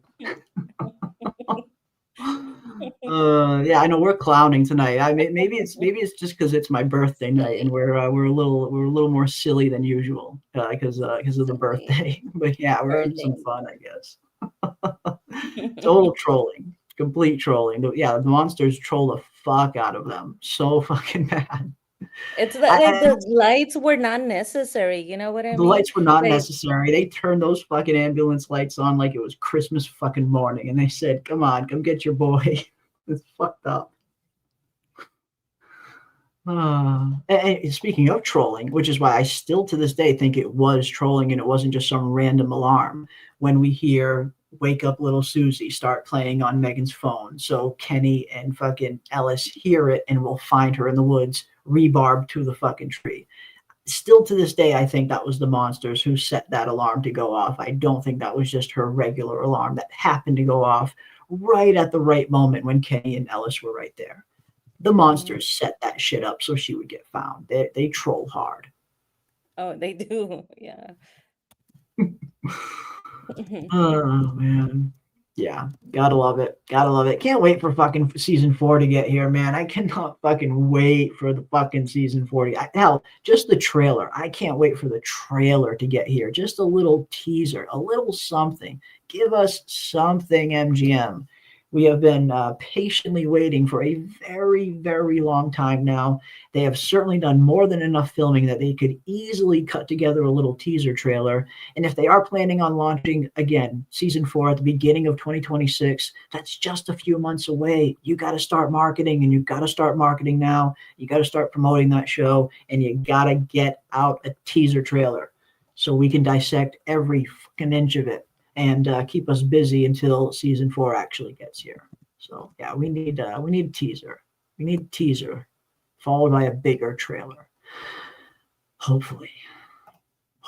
Funniest part too is when the monsters tell Jim and Tabitha to shut up. Yeah, that I mean that was kind of funny. We see the epic fight that Jim and Tabby. Even before that, like we rewind a little bit before that, the monsters said shut up. When Jim and Tabitha are first starting to have their fight, Tabitha gets up off the bed and Jim like angrily tries to get up off the bed after her, but it's like he can't get his leg out from under the sheet. Like the sheet's like caught on his fucking leg and he almost kind of falls. That fucking had me dying how that was the take they chose to use for that scene. How you can see it clear as day. And next time you guys go back and watch that scene when Jim's getting up off the bed during the argument, watch his fucking feet. Like he's struggling so hard to get his feet out from under this fucking sheet. That killed me when I saw it for the first time. I remember seeing that. And it's hard to seem threatening when you're getting up off a bed, okay? It's so hard to seem like threatening. how and the way he did it too was like so like Threatening, it like all wasn't- angry. he did it all angrily, no finesse, no style, no nothing. It was just like pure like Jim bumbling around trying to get this fucking sheet off his leg. It was bad. I'm so toxic. If I was Tabitha, I'm such a toxic person. I would have said, like, don't, in the middle of him being super angry, don't trip. Because he was like, he had You're this right there, thing Jim. wrapped around him. Then he said, don't put your finger in my face. Because Yeah. Tabitha Yeah, had her finger like super close to his right in his grill. he slapped that hand out, remember? That was a big thing. Oh He shit. slapped her hand out of his face. He did. He slapped it right the fuck away. He said, "Get that thing out of my face." What you doing? Man, that's a good question. Chat, let us know what you guys think. What are your favorite unintentionally funny moments on From? When you think about From, what are some of the unintentional funny scenes that you see? Scenes that made you laugh your ass off that maybe weren't meant to be comedy scenes. What are your favorite unintentional scenes, if you guys have any? But yeah, the gym fucking sheet on his foot always came to mind for me whenever I think of just unintentional fucking hilarious scenes that had me dying. He just could not get his leg out of that fucking sheet, and it almost cost him. Almost cost him dearly. Imagine he would have like face planted. He would tried have to face be- planted right on the fucking floor. Boom. Like, that's what you get, Jim. That's what I would have said. I'm toxic. That's what you get, Jim, for screaming at me. I Yeah, love how we're making like a top list, which we should do, we Jeremy. should. A list of the Top most. 10 Yeah, like unintentionally funny moments, top yeah, 10 saddest moments, top 10 best moments. And yeah. also, you owe us that character rating Yeah, we from got to do the the character rating. We rated all the monsters. Well, yeah, we'll do the character rating during the rewatch. That'll be one of the streams that leads into the rewatch. We'll start it then. Absolutely, we'll do the character rankings because yeah, we did all the monsters. We had the whole chat vote on the best monsters to the worst monsters, and that list came out pretty interesting. But we always said we'd go back and do a character tier list where everyone could vote on the best characters. We did the monsters. Now we got to do the characters. And we will. We definitely will. We'll do that during the watch parties for sure.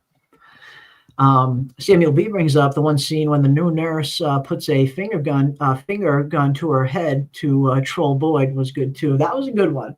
That was really, especially when we learned later on that wasn't in the script, that she completely improv'd that whole thing. Apparently, she was meant to just stand there and stare at Boyd, but for some reason, the actress just, had the idea to put the gun to her head type thing. It wasn't in the script. She wasn't directed to do it. It was all her, and it worked. It worked so fucking well, and they ended up going with that take. And kudos to Harold Perrineau for seeing something that wasn't in the script and going with it, because he reacted to it super fucking well. Sometimes when a character goes off script and they do something improv, the scene, the actor that you're sharing that scene with might not always, be on the money and be able to respond to it. That might be a dead take and they might have to try over again.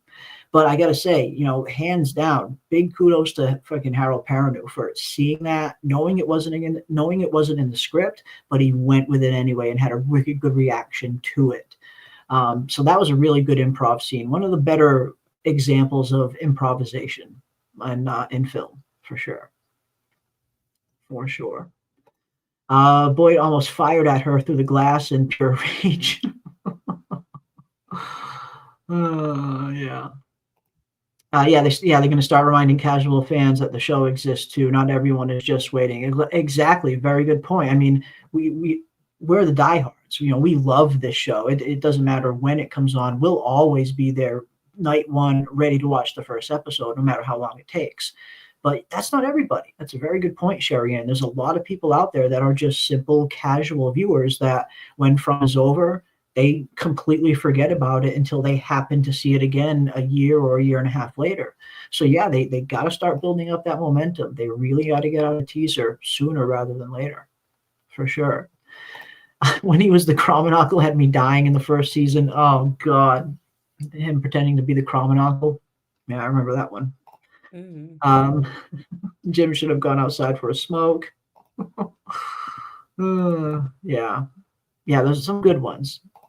Boyd screaming in the mirror before going out to dinner. I mean, that's a good one because you can definitely tell that scene is not meant to be funny. That's definitely meant to be like a really profound scene where, just for once when there's nobody else around, Boyd can just look in the mirror and just scream, something that he's probably wanted to do for a very long time, but can't. In this one moment when he has a little moment to himself, he's allowed to kind of let that out. And yeah, you get the sense that was not meant to be a funny scene. But if it was comedic to anyone, then yeah, that's a good example of unplanned comedy for sure. Tilly watching Fatima eating the garbage in her face. That's a good one. That's a good one too. Yeah. I mean, when it comes to unintentional comedy, almost every fucking scene Tilly was in was unintentional comedy. She was just super awkward that some of the shit she did was just funny, but it was never meant to be funny. No, that was a good one because she was like, "Oh, no biggie." Anytime you thought, "Okay, Tilly's gonna back off," she's seeing this girl deteriorate. Now she's eating garbage, and she was like, "Oh, that's not a big deal. Don't worry about it. I used to lick eggshells. My husband would go to work, and I would go through the trash and eat the eggshells." Like it's like, oh my God, Tilly. But yeah, just about. I mean, yeah, all comedic moments and from have been unintentional because Yeah, this is not a show that provides you any comedic levity. so Dale much. kind of was that, and then he went. So And he everything went, else, yeah, as N says, the audacity of Dale when he was going through the tree and then it stopped being funny later on through. Yeah, I mean, he's so confident, like he's so sure of himself. He's so sure he's gonna be the hero, he's gonna save everyone, and then boom, he's literally Fromville's eternal pool boy now, stuck in that fucking wall. Not meant to be funny, but kind of funny when you look at the scene as a whole. Yeah. I love that he died the way that he lived, talking trash. Not He giving a fuck went about talking anything and just talking not shit. caring. Yeah, he did. The whole time going through the tree, he was like talking shit. And so Yeah, you're gonna thank me, but like so I mean he died the way he lived. he did. He died the way he lived, not giving a fuck what anybody says and talking shit. That is how he died, how he lived. Yeah. Uh, Mm. Jade screaming back at the dummy. Yeah, I mean that was kind of funny, but that was one of the few scenes that kind of almost did kind of feel a little bit like and that's a tough one though, actually. Like, was that meant to be funny or was it just funny because of David Alpay's performance, I guess? Because when you see the puppet kind of, scream at Jade, that almost seems like it's meant to be like a jump scare, like a regular old horror jump scare. And then you see Jade scream back. And that's the one that's like that has me thrown off. I feel like the puppet was meant to be scary, but Jade screaming back, was that meant to be scary? Was that meant to be serious? Or was that meant to be like a little small moment of comedic relief? That's always when I go back and forth on. But either way, it was hilarious. That was a good one. Yeah. Get the fuck out of here, Boyd Stevens. Yeah, one of the many times he says, "Get the fuck out of here." The first time I saw "You Don't Break Me," it had me laughing for some reason. I don't You know don't why. think Yeah, I don't know why. I still I to this think day the way don't he know. says it. It's the Maybe way it he is. says it. Maybe it is. Maybe it's the way he says it, his mannerisms, his body language. But the first time I saw Boyd say, "You don't fucking break me," like I was dying laughing the first time I saw that. And I haven't laughed since. Every time I see that scene now, I never laugh when I see it. But the first time I saw that scene, I don't know why. I couldn't help. I busted out in tears laughing. Just something about it just fucking got me. I don't know what. I love the way Boyd talks. It's the way he talks for me. That's just like when he said that Ah, to Donna. I the remember he said church that to scene. Donna. Oh, the church scene. I The love that church scene. scene, He beautiful cusses out fucking God. moment of Oh my God, I unintentional love that comedy. one though. I love that Perfect one. unintentional comedy in the church. No? Ah, I yes. mean, that one is one of my favorite scenes because it is so Yeah, profound. It so is good. like numbering your grievances to God, and who has believed in God has not done so. These are my list of grievances, and these are my list of things where you did not help me. Are you entertained? It was epic. I love that scene. But I do remember this that you're talking about in the comment when he says get the fuck out of here. He says that to Donna. It's right after Tian Cheng's death. Donna, it's really funny when you watch it back. There's that hill up from Colony House to the police station, and she's running like hell down the hill, but it's Yeah, downhill. So her little feet are like sliding He's because she's jet, running because she's pissed. She's fucking gonna jet. tell him off. But it's Yeah. going too fast. So her little feet are like trying to stop, but she's like running down the hill. And then when she starts like just telling him off, he's had it. So he's like, get the it's the way he says it. He says, get the fuck out of here. Like he Fuck says out it of in here. get the fuck out of here. Because she's like, you should have done something else, Boyd. You should have done something. And like, get the fuck out of here. And that's when she says, no, you did what you had to do. He's still covered in Tien Chen's blood at that fucking point, and Donna's Yeah. like giving him the business. It's like fucking give it a fucking day, Donna. Fuck off. Oh shit. This is kind of a good one too. I laughed when Elgin's eye was hanging. That was kind of fucking funny. I'm not gonna lie. When Sarah fucking steps aside and the camera angle kind of just zooms in on Elgin. Yeah, you see his eye just fucking dangling there. Like it is kind of funny. I did kind of think that was funny. It's because she wasn't saying anything threatening, Yeah. Amy. She wasn't saying like, I'm about to get your like Boyd. Boyd was saying, motherfucker, you better talk. No, she was saying, she was saying, hey, they're lying to you. I'm gonna help you. I will save you. And then boom, just takes out his eye. Just She takes was his like fucking eye saying out. nice things, like, I'm gonna help you. You're not gonna do it any other way. Very Mhm. gentle, almost like as crazy talk as it was when she kissed that man before she stabbed him. She like gives him a kiss and then boom, stabs him. Yeah. Yeah. At least she Well, comforts you. yeah. And another one, yeah, when Jasmine spits out fucking 70s, 70. I don't even like to call him Kevin. I just like to call him 70s porn stash dude because that's just who Yeah. he is to me at this point. But yes, when Jasmine spits out 70s porn stash dude's fucking tongue, like that's hilarious. It is. It's fucking super funny. Yeah, I Yeah. think it's the look on his face that made me laugh anyway.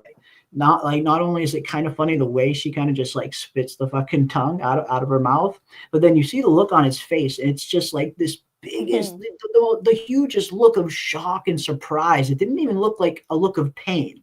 It just looked like he was so shocked and so surprised that this woman that he thought loved him would do this to him. Like you could tell he felt so betrayed in that moment. It didn't even look like he was conveying pain. He was conveying pure betrayal and bewilderment at what just happened, that this thing that he thought loved him would do this. That one was pretty funny. Yeah. And I it love was that his one. face that did it for me. Fucking 70s porn stash dude. I love the idea of it. I love that one. Every time I see that star, I'm Yeah. rooting for Jasmine. I'm like, yeah, Jasmine, get him. Because it's like, dude, is there nothing holy? Is there nothing you respect, my dude? Like you're in Colony House, there's a billion people that want to be with you. Right. Like It's they are free literally, love. it's a place that literally holds sex parties. That's the first thing Kenny asks Yeah. when he moves into Colony House. You still having those weird sex parties? Like you can't get laid in Colony House, pal. Then you're fucked. You're What are really you fucked. doing? What What are are you you doing, doing? bro? Fuck are you doing? They're handing it out every Right? every Like, come day. on. So Come it's the fuck like, on. dude, is there nothing holy? Do you respect nothing? Like, have some respect for the monsters. Like, they're a whole nother thing. No, you also have to be romantic with them. It's like, that's what you get. That's what you Mhm. get. It's like, you don't even respect horror monsters. You're still going to try to get with them? Yeah. You deserve that. Yeah, I had no sympathy. I had no sympathy for porn stash guy, because not only for every reason that you just mentioned, but it's like, bro, how stupid can you be? You know these things are manipulative. You know these things will say anything they can to get in, and you still open the door for this woman, and you almost got the entirety of Colony House killed. You got Father Cautry killed, fucker. You are the reason Father Cautry got fucking killed. Mhm. So I have no sympathy for 70s porn stash dude. He got what he deserved. Hell yeah. No, and then he also says that I'm remembering too. He says, "Oh, as soon as he hugs her, like, oh, you are warm. And Jasmine's like, "What? Did you think I was gonna be cold?" And he's like, "Yeah, yeah." It's like, dude, why are you thinking about how the monsters feel or Yeah, what it would be like to touch a monster? Like, you are insane. for You real. deserve this. It's You like he had deserve it. thought about it. He had thought about that. It's like, no, you deserve it. You You deserve it. deserve it. You deserve everything that's coming to you, Kevin. Fucking Kevin. Yeah. Almost every scene with Jade interacts with Ethan is funny to me. Yeah, I mean those are always funny. Some of them you can tell are kind of meant to be funny, but some of them aren't meant to be funny. But they are all equally funny. Even the ones that aren't. Even the ones that are meant to be a little more serious. Yeah. Anytime Ethan and Jade are in the same scene, you're gonna have a laugh for sure. Victor with the orange marker was funny to me. That was fucking gold. That was probably one of the moments that I've laughed the hardest on the show. When Victor is just he's so upset. I mean, he's so just defeated, so crushed that this one orange marker doesn't work. The orange marker doesn't work. It was a bad gift. Like the way he says it, the disappointment in his voice, like you just felt so bad for him. You could see the 10-year-old kid come right to the surface. That shit had me dying the way Scott McCord played that. Yeah, I like that scene where he's like, the orange one was dried out. That's a bad gift. Like he's Yeah. teaching, he's just like brutally honest, And I could relate. I mean, I do that too. Like, that's a bad gift. That was a bad time that you planned for me. Yeah. just, I just kind of say it.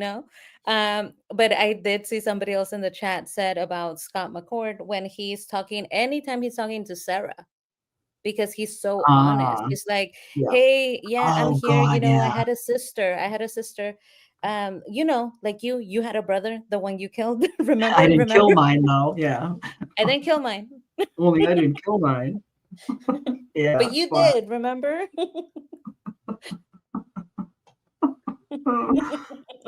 Kenny being trolled by the jukebox, definitely not meant to be funny, but was hilarious. Yes, especially the song that came on. Like, it's a super serious scene. I mean, Tien Chen had just died. Like, it's super heavy for Kenny. He just figured it out. He just wants some alone time, some quiet time in the diner.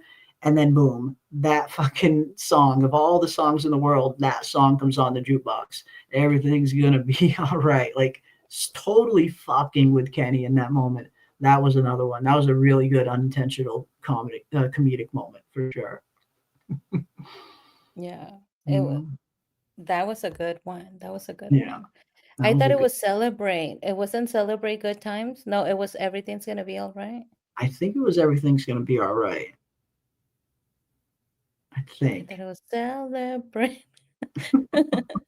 But either way, that was like so Either way, it was fucked. cold-hearted. Yeah, either way, it was a fucked up song. It was one of those two. It might have been Celebrate, but it was. I remember it being like a super fucked up song for the moment. Like you're like, oh fuck! Out of all the songs that come over the fucking jukebox, you got to hear this right now. Fuck yeah, it might have been Yeah. Celebrate. Yeah, super fucked up song. Completely trolling the fuck out of him. I wonder if anyone will see Tilly's ghost. Interesting. I don't know. I mean, if anyone's going to see Tilly's ghost, it would have to be Fatima. I mean, I feel like there's no point to having Tilly appear to anyone unless it's Fatima, because obviously Fatima killed her. And it looks like Fatima will most likely get away with her murder, I imagine. So while Tilly's kind of a minor character and I wouldn't really expect her to come back, that's the only context I could see her returning under if it was to appear to Fatima. Yeah. Yeah. And I mean, unnecessary, I think, with Tilly as Yeah. a ghost. She was unnecessary when she was there. I don't know why she rubbed me the wrong way, but she did. I don't know. I think maybe it was the like crossing boundaries with Fatima.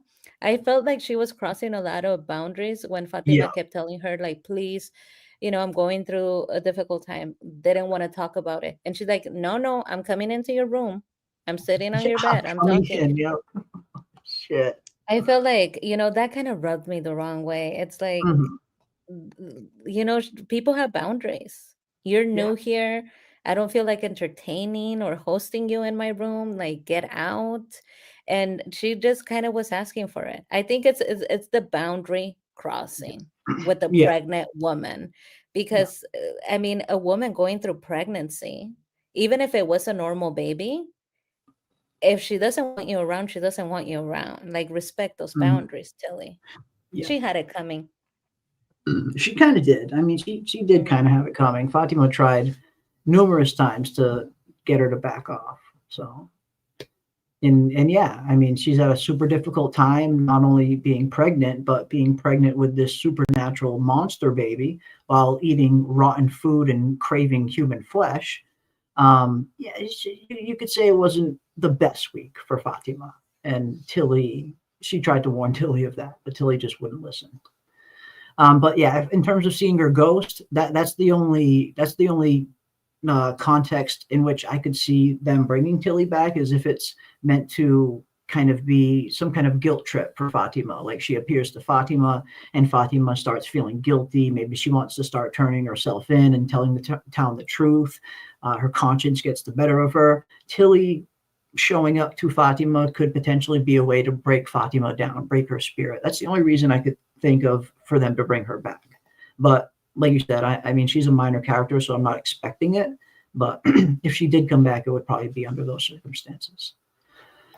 That makes me so crazy. Like, who would tell their girlfriend that's normal, or that she shouldn't tell her partner?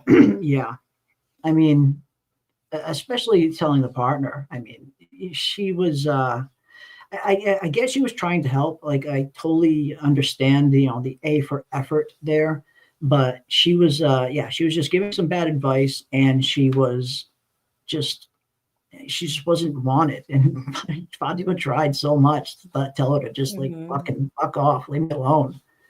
But some people just don't listen. Some people just feel that they know what's best for you, regardless of what you say. They know better. And that was kind of why I didn't really like it too. And I think like what you mentioned earlier, PM, how like the way Tilly went about it, it was kind of like a little too much. It's like, okay, you're it's basically her saying, you don't know what's good for you. I know what's good for you because I've been there. And that's, this is her choice. This is Fatima's life. It's her decision to whether or not she wants help from you. And yeah, it's an issue of boundaries, like you said. Yeah. Yeah, for sure. The football stitches on his face made me laugh. Yeah, we got Randall rocking some brand new stitches, big old stitches on his face that we're going to see in season 4, based on that photo that was recently released of him. So yeah, he's going to have a gnarly scar and some gnarly stitches for sure. Dale said something funny when they were messing with the graves. Oh my God, yes. This I don't know if this I wouldn't exactly call it unintentional comedy. I think this was like meant to be comedy, but it was so fucking funny. It literally had me dying.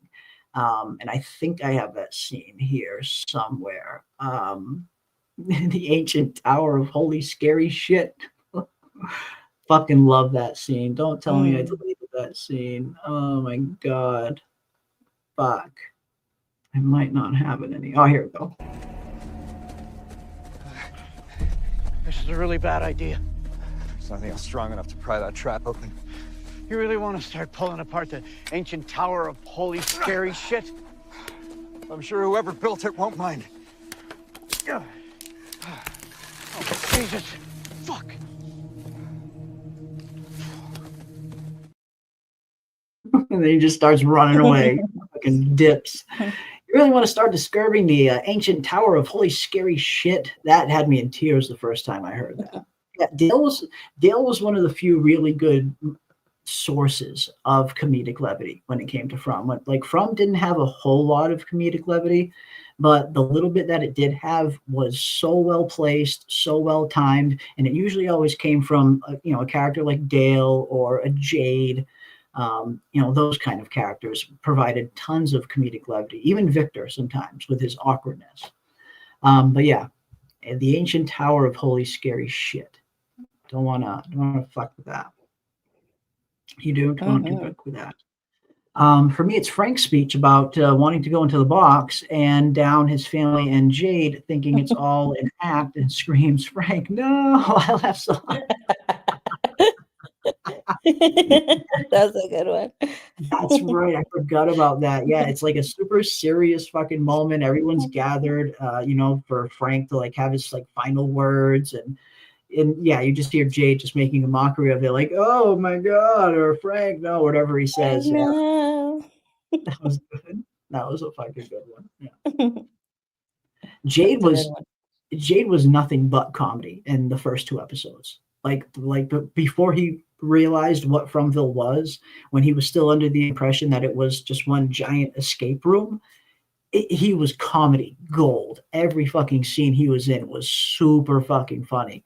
Until he figured out where he was, and then he started to get a little more serious. But until then, he was just zinger after zinger after zinger. Stealing the girl's bike had me in tears at the beginning of season 1 when he comes out of Colony House and he sees this girl walking with her bike. He's automatically just assumes, you got to put yourself into the state of mind of Jade in this scene, and I think that's why it's so funny, because Jade he thinks all of this is for him. He thinks everything that he is seeing is one giant elaborate escape room set up by his friend for him to solve. So Jade literally thinks this entire thing is tailor-made for him. So naturally, when he sees a girl walking up with a bike, he instantly thinks that she's walking up to give him this bike. He just grabs it from her and just fucking takes off. Absolutely hilarious. And then we see the same thing again at the diner. When he walks in, he sees a huge line for food at the diner, and he just cuts the fucking line, tries to get food, and Tien Chen fucking starts hitting him with the fucking spatula. It's like, you put yourself in his mindset, and he's looking around thinking all of this was tailor-made for him, and it made him do some really funny shit. Yeah, that whole season.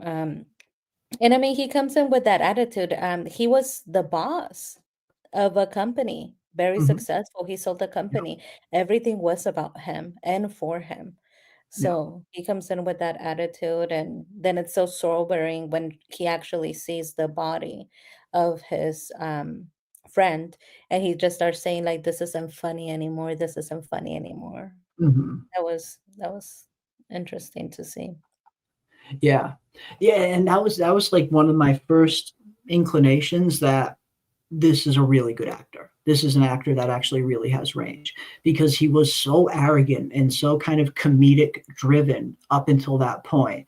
But then when he finally sees his friend's body, he finally sees Toby ripped to shreds like this, you instantly see how real it becomes for him, and he just instantly breaks down into nothing. That showed me, okay, this character is capable of much more than just comedic relief. And then you look at all of the progress that Jade made from then until now. That's why I always say I think Jade evolved more than anybody. You look at who Jade was when he first arrived to who Jade is at the end of season 3. Nobody has grown and changed more than Jade, I would say. But that was the first sign that I thought, okay, this guy's a really good actor. He's able to turn it on and off super fast. Mm-hmm. Yeah. Yeah, the bike was great. The bike was fucking great. Absolutely great. Yeah, a lot of people like the bike. Yeah, that was one of the funnier moments. Very early on, super funny. Super, super funny. I always wonder why Jade never went to the hospital when they were telling him he was there. That's the thing. At that point, Jade thought it was fake.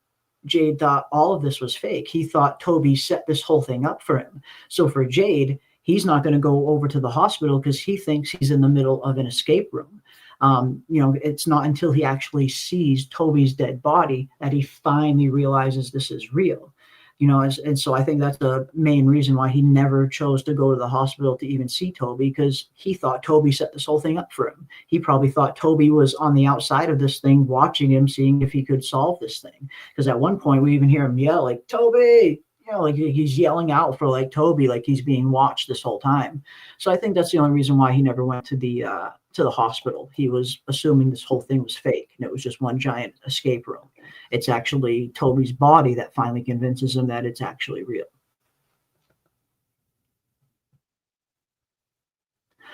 But yeah, I mean, so many good comedic moments that were just very unplanned, not some that were planned and some that were unplanned. But either way, From gives us a pretty good balance. I love the good, healthy dose of horror we get in From. I like the small little dose of, mysticism, like the kind of fantasy elements. And of course, we have the mystery elements as well. But you also get a good, decent little amount of comedic levity here and there. From really does have a little bit of everything. It's really it's a very complete show. And we're just a few months away now. Ladies and gents, we are just a few months away from season 4 hitting our screens, as we are reportedly going to be getting it very early in 2026. I'm thinking January or February. So we're going to have a stacked beginning of the year next year, guys. We're going to have a very stacked beginning of the year. We got From coming back. We have 28 Years Later, Part 2, The Bone Temple, coming in January. And we also have A Night of the Seven Kingdoms, the Dunk and Egg Game of Thrones spinoff, also coming in January. January and February are going to be stacked months here on the channel, and we're going to be putting out a ton of content on all of these shows. And I can't wait. Very much looking forward to it. Yep, that's right. January is going to be massive. We got From, we got A Night of the Seven Kingdoms, and we got 28 Years Later, The Bone Temple, all releasing at the beginning of the year. We got a very, very big first few months to kick off 2026, along with all the other great shows that we're going to be getting in the rest of 2026, like House of the Dragon. We'll be getting some more stuff. Hopefully, if Severance starts filming soon, maybe we could get that towards the tail end of 2026. A lot of shows. Shogun starting their filming. A lot of good stuff to look forward to. We'll probably be getting Silo season 3 probably in 2026 as well. Got a lot of interesting shows, and Fallout. We got Fallout coming in December, which will carry over to January too. We're probably going to cover some Fallout as well. But up next from here, we are going to be diving into It, Welcome to Derry. That's probably going to be the next big show that we're covering here on the channel that we'll be doing episode breakdowns on and live streams on as well. So definitely, if you're not planning on watching It, Welcome to Derry, I would recommend checking it out, especially if you're a horror fan. And this is some really good horror. They have the complete original crew coming back from the films, which means Bill Skarsgård is back as Pennywise, along with the same director of the films as well. So it looks like the HBO series, the It, Welcome to Derry series, the Pennywise series, it's looking like it's going to be pretty good.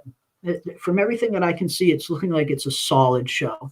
And from what I gather, we're going to be diving deeper into Pennywise's origins than ever before, which seems to be hinted at in the trailers when we see the comet land on Earth. We could very well see the origin of Pennywise landing on Earth in this show. So It, Welcome to Derry is going to be the next big show that we cover here on the channel, which starts next month.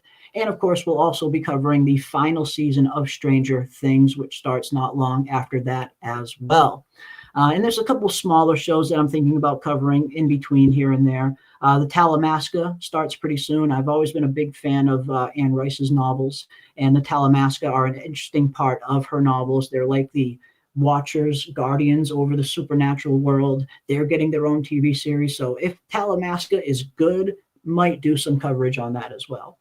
But yeah, we got a lot of stuff to look forward to at the beginning of 2026, y'all. Got From, A Night of the Seven Kingdoms, 28 Years Later, and tons of other stuff coming. So it should be good.